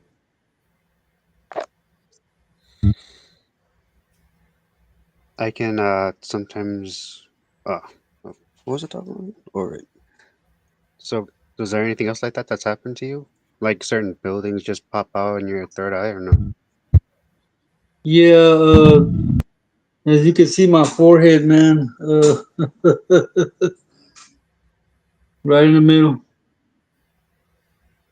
But yeah, man, if I go into a building and there's something there, I can always feel it. I can always feel it if there's something in the buildings or something's around me. I can always detect. But you know that this has been going on since I was 4 or 5 years old, man. So I'm kind of used to it, and it doesn't frighten me because I know that nothing can happen to me as long as I have Jesus Christ. Thank you, Scott Baker. Have you ever?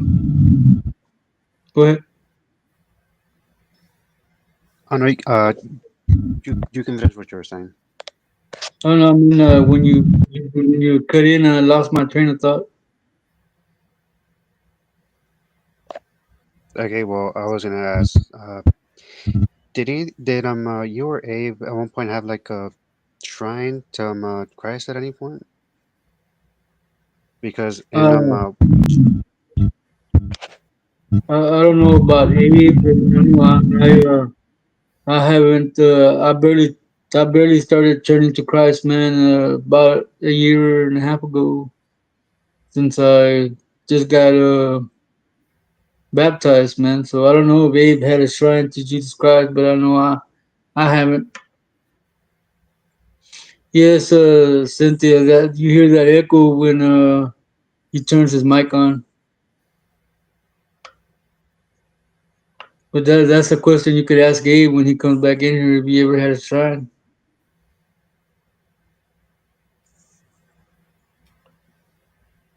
As you can see, the echo. Go ahead. The reason why I asked that question is because my grandmother had a shrine in her home, but there was w- one of the statues of the baby Jesus that she had. My mother would notice that the eyes of the statue would change color from brown to blue. That's why I Hmm. asked. Yeah, we had. My dad had a bunch of deities here in the house that you could say that they were what you say. As I showed him the other day, if you remember on the live, and yeah, he would have those all over the house, man.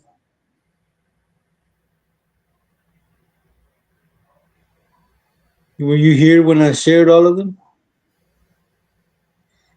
No, I was not. I probably missed it.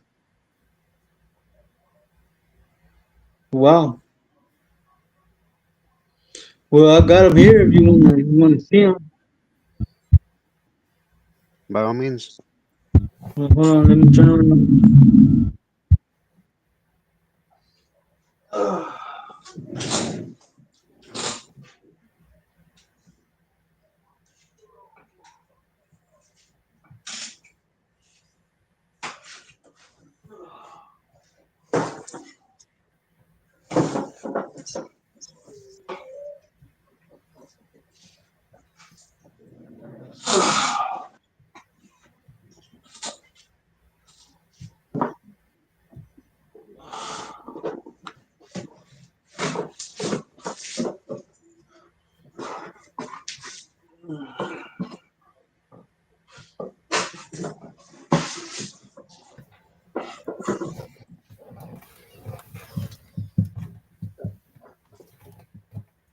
Okay, check this out, man. This right here, you see it?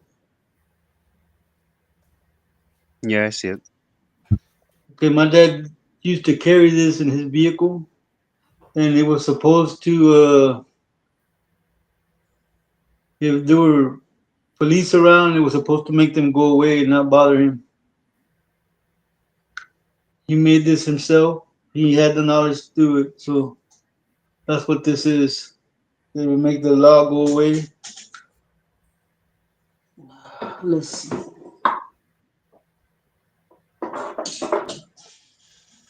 This here, see it? Yeah, I see it. Okay, this was representing his head, and no one could touch it. If anything, have anybody touched this or it fell over, then that was it for my dad. He's got a rooster on. So he used it as a way to signify his life? No, he used it so that nobody could use a witchcraft or Norker machine on him or put any kind of spell on him.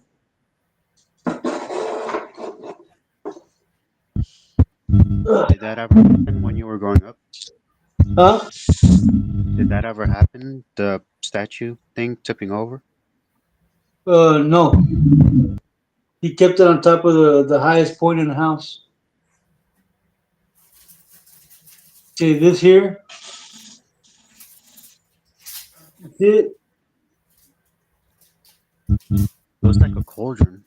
It is a cauldron. This is called the warrior, and if anybody would do something to him, this would go and seek revenge.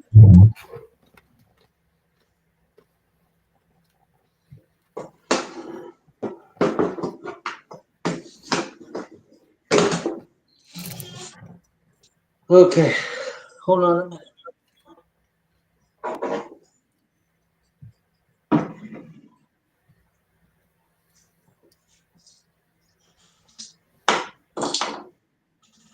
Put this back up. This is called the warriors, by the way.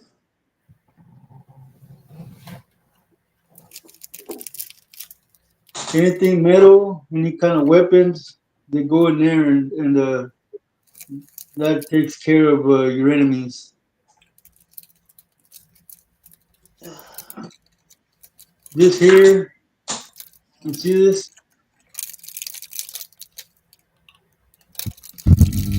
kind of hard to see that. Abe's back on, so it's kind of. Oh, I see it. Yeah, this is called in English. It's called the Guardian of the Threshold, and in Cuban it's called El Ewa. In Mexican it's called El Santo Niño. This is the guardian of the threshold. It keeps evil from coming in and out of your house. When you pray to that, man, you use this rattle, maraca, and it guards your threshold so no evil spirits can come in and out of your house. So I hope that kind of answered your question. Isn't that ain't the one that you keep behind the door? Huh? Did you keep that concha behind the door? Yeah, that's the guardian of the threshold. It's the Legua, the Santo Niño.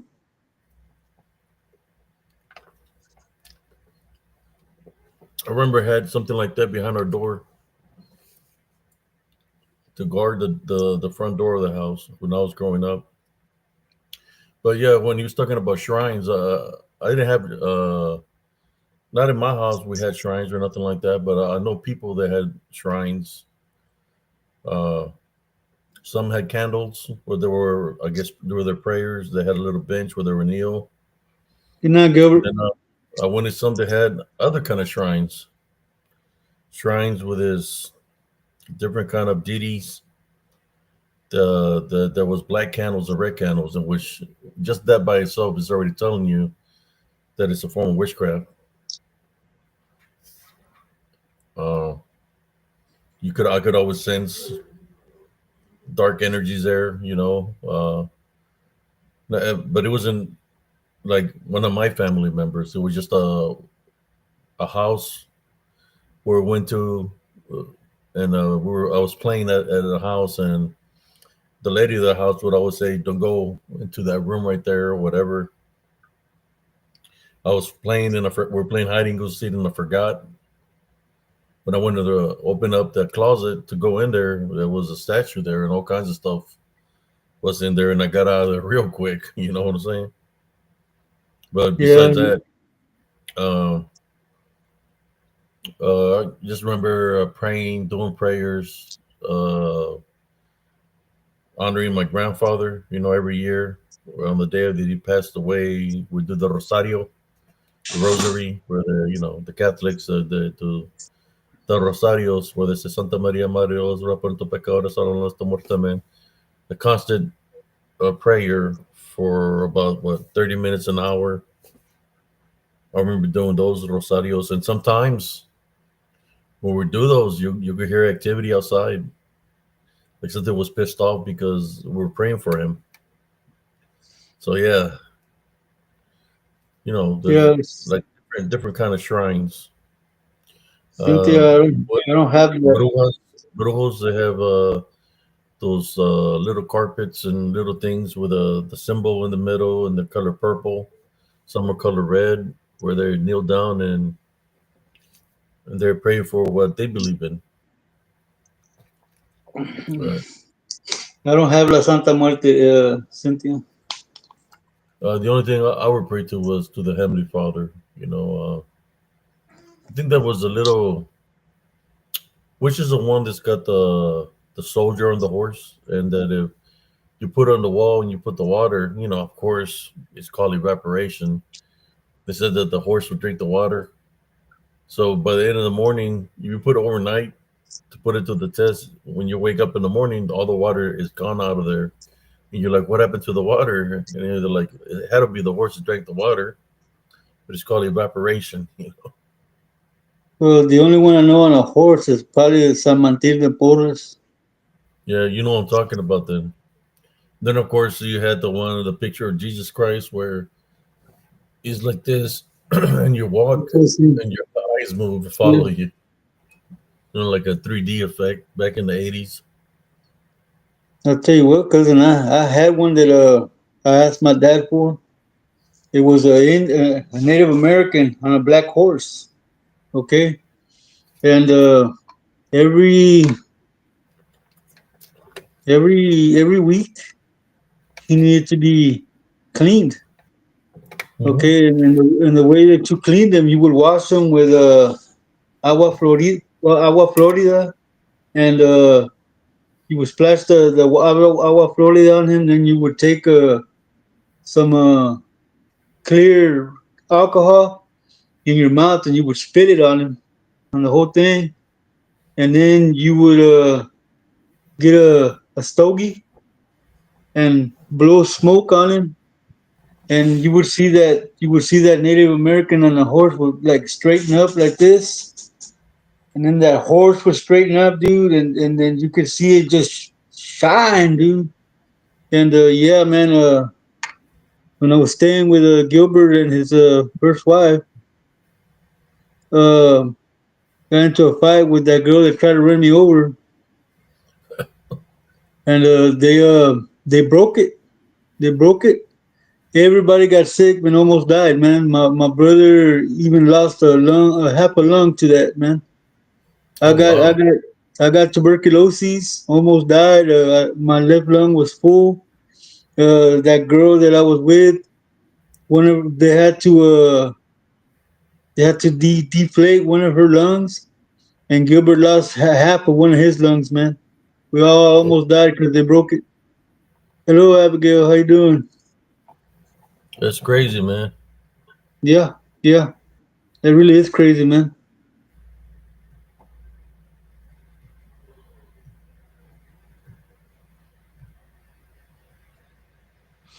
But yeah, man, they broke it. But it would get so pretty, man, when I would clean it. It would get so pretty, man. Like I said, that Native American would stand tall in the seat, man, in the saddle. That horse, his neck would like lift up. Tell him, Andres, some of the things that you were finding, man. Tell him about the what you found, in Raymondville, man. Yeah, In the pots. yeah. When my mom passed away, um, I was watering the yard, man, and not the yard, but her plants, because she had a bunch of plants all over the yard, and I don't know, man. Something made me like turn and look to my right, and I saw something shiny in one of her pot plants, and I looked, and it was a little Coca-Cola bottle about this big, man, one of those antique ones, and there was uh there was a cap on it, and there was something black in there, man. It looked like a bunch of hair that was wrapped up, and some black liquid, man. And that was what they used to kill my mom, man. It was an amarre. It was a voodoo job that was done by a Native American. Because when my mom was agonizing, you could hear a Native American chanting, and I would go outside and look for him, but never could find him.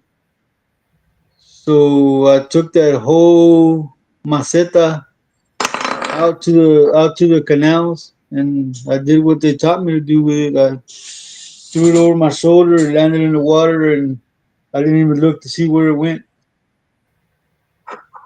But yeah, and then under the house, I found some more macetitas that were turned upside down, and under there was a bunch of stuff that they had covered up.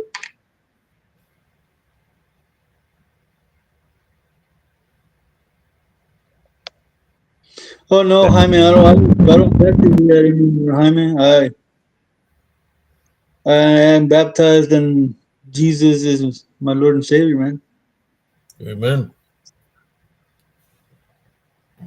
I was just showing. Who's here? I keep forgetting his name, Primo. Andres. And then I was just showing Andreas that my dad had altars in here, man, in the house. Well, not this house, but where we used to live. Check out Neves Angel Abrujo.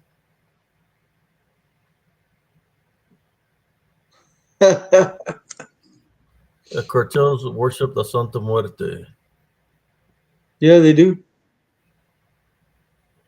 Okay, let me get this photo that I wanted to share with y'all.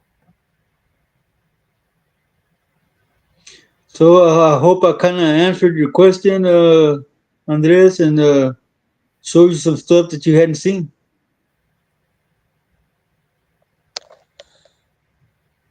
Yeah, that answered my question. I was just wondering if anyone else had something similar happen to them. I did know some of the stuff that you mentioned. I just didn't know what the purpose. I just didn't know the purpose of what some of them were for. Yeah, yeah, but all of that stuff, man, everything I showed you required blood sacrifice, man, for it to have strength. Okay, here we go. Let me share this with y'all. This is from today. Daytime investigation I did, in this area that I want to go investigate. There's been a lot of deaths. A lady ran into the pole, her car flipped over, and she literally burned in the vehicle. Uh, there was another one where a guy and a girlfriend are driving on the road, and the dude loses it, shoots his girlfriend several times, and then he kills himself. But the girlfriend lived. This area also, there was a lady driving on the highway. This is on I-35, and she was driving on the highway in her Mercedes, and the car just gives out. It stops moving, and she gets hit by a semi, and she dies. Um, Same location where I encountered a truck in the woods, and they had the wallet and everything in it. Contacted a Temple PD, and they sent a unit out to do investigation, and they found a man that was missing for 2.5 months. Uh, he was found dead out there in the location. So all this area, there's a lot of activity around here. So I want to go do a little investigation, and here we go. It just looks like an ordinary picture. Like, oh, there's nothing there, Abe. Can you see it, cousin? It's right there, cousin. Get a little bit Mm, closer. there he is. Wow, he's got horns. Yeah, he's got horns and they're swept back. I see his little face with his nose and his little puffy cheeks. I got other pictures, but I just wanted to share at least one because I want to go investigate earlier. I will post a video on YouTube after we do this live. It's a little bit closer look at it. You don't want to get too close, Hey Rain, what do you had you ever seen anything like I showed you? What cousin? what do you see there? I see a little green thing with black eyes.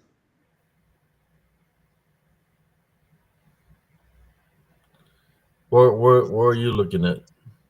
I'm looking at like the right corner of the picture.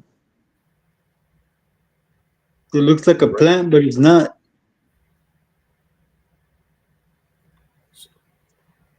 You're not seeing this? I saw that, but the one that Oh, caught my attention was the other one because it's bigger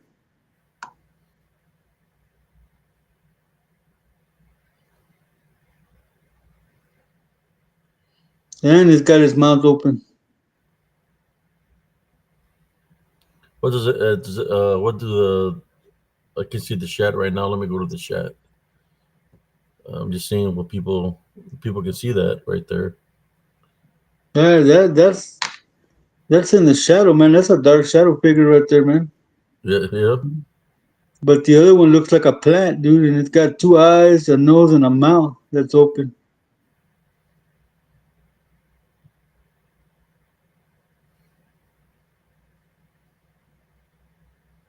We got Jaime in the house.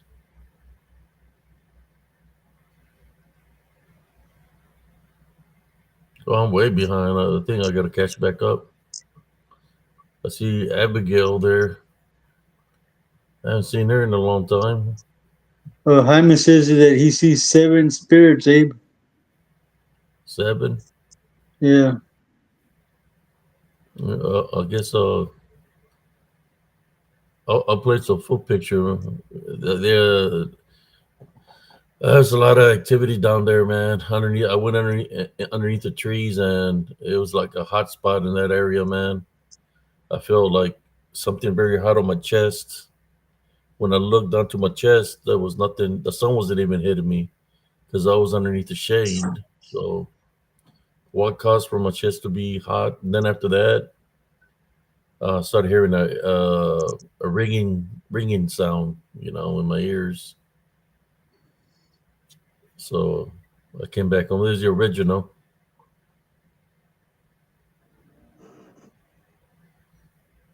They just look in there like it's guarding that area, Yeah. like a guardian. I haven't looked at this back here, but for sure this one. And like I said, I just wanted to show something real quick to y'all.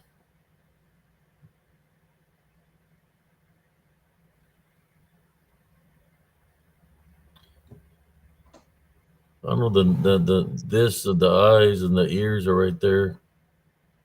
Yeah, I see it. And the one you seen is where primo right here. He was right there. There's like I see more there, man. The more you keep putting it back, I see 3 heads right there behind the one that you just pointed out. Yeah. Let me lighten it up some. Something else here. Yeah.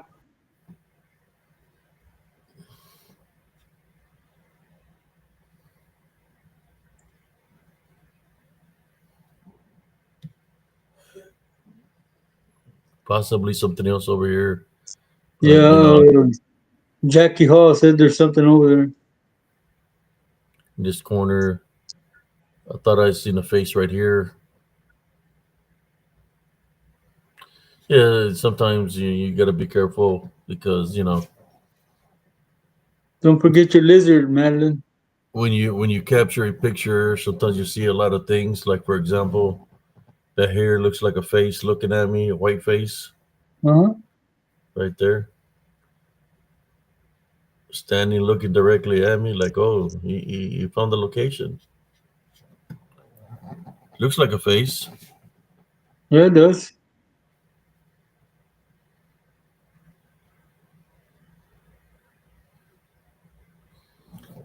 Oh man, looks like something else here. But I don't want to look too much into it. So let me get this picture out of here. We don't want to have any transfer in the spirits anywhere. So we took it out. Got to get out of here. Abe said, Jackie Hall said, Abe, look at the center of the tree to the left. That's it.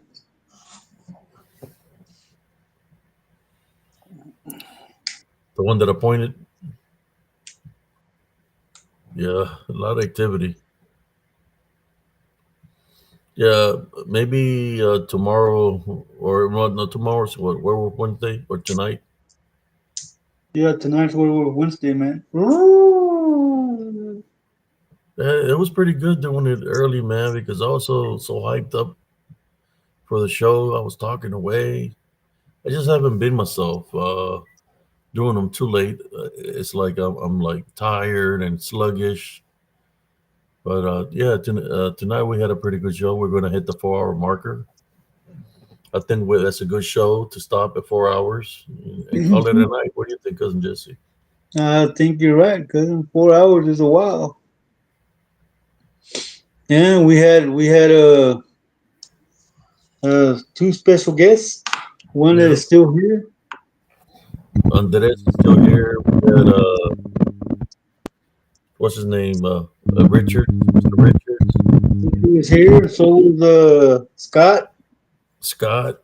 You just I hope we can get his mic fixed so he can get on here. We'll have another. If y'all like this, the mic night on Thursday, we'll have another mic night. for those that are interested and want to jump on uh, to share your experiences. Thank you, Sister Jackie Hall.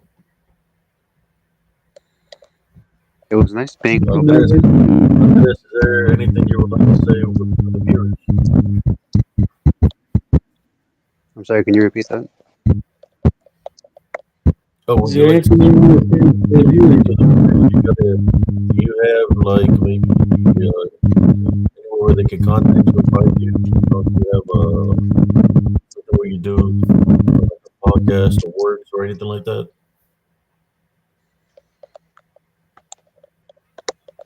No, I really don't. I was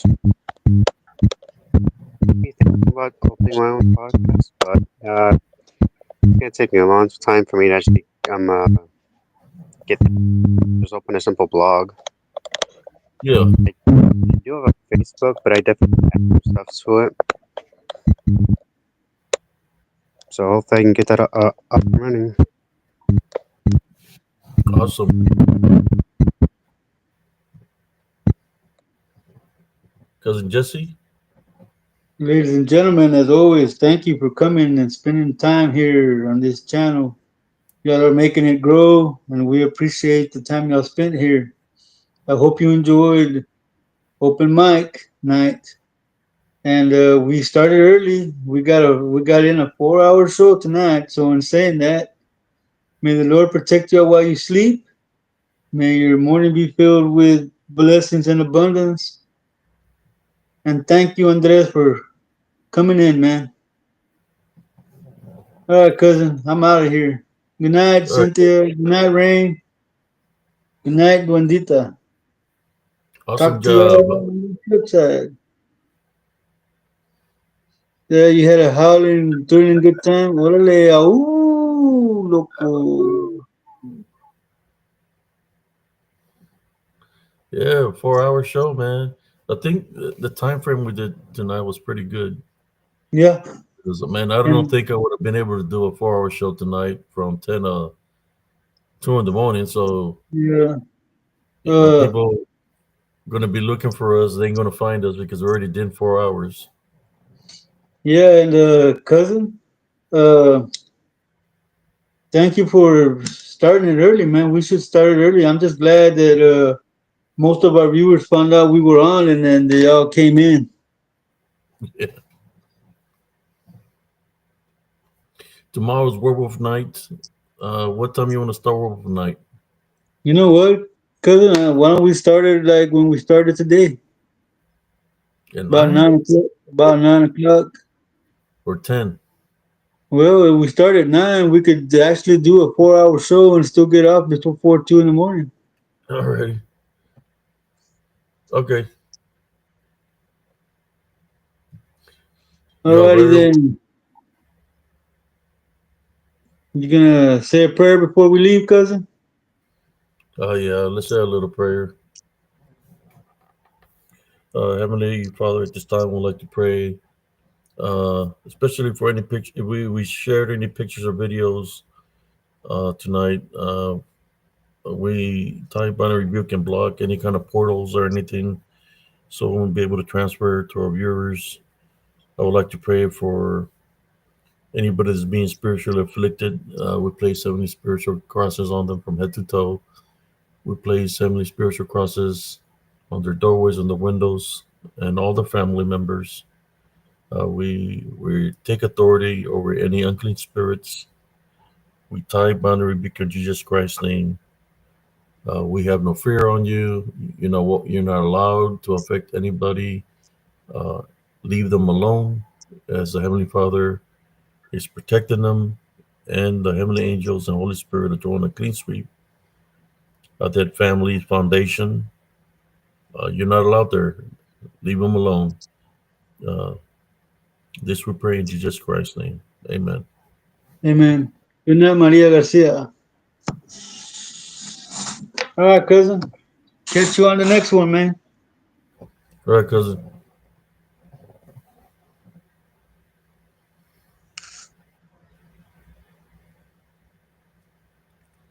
Oh, that's it, folks, for our show. Call it a night. thank you for those that tuned in. Appreciate y'all for spending time with us here. Uh, said I've been feeling sluggish, so that's why I decided to do it early to try to, I had all kinds of energy throughout the show at the beginning for about the first 2 hours, but we did it. So thank you for those that tune in here to Spiritual Cryptid Encounters. Tomorrow is Werewolf Wednesday, so that's Jesse's favorite show is Werewolf Wednesday. Tune in tomorrow night. Thank you. God bless you, and good night.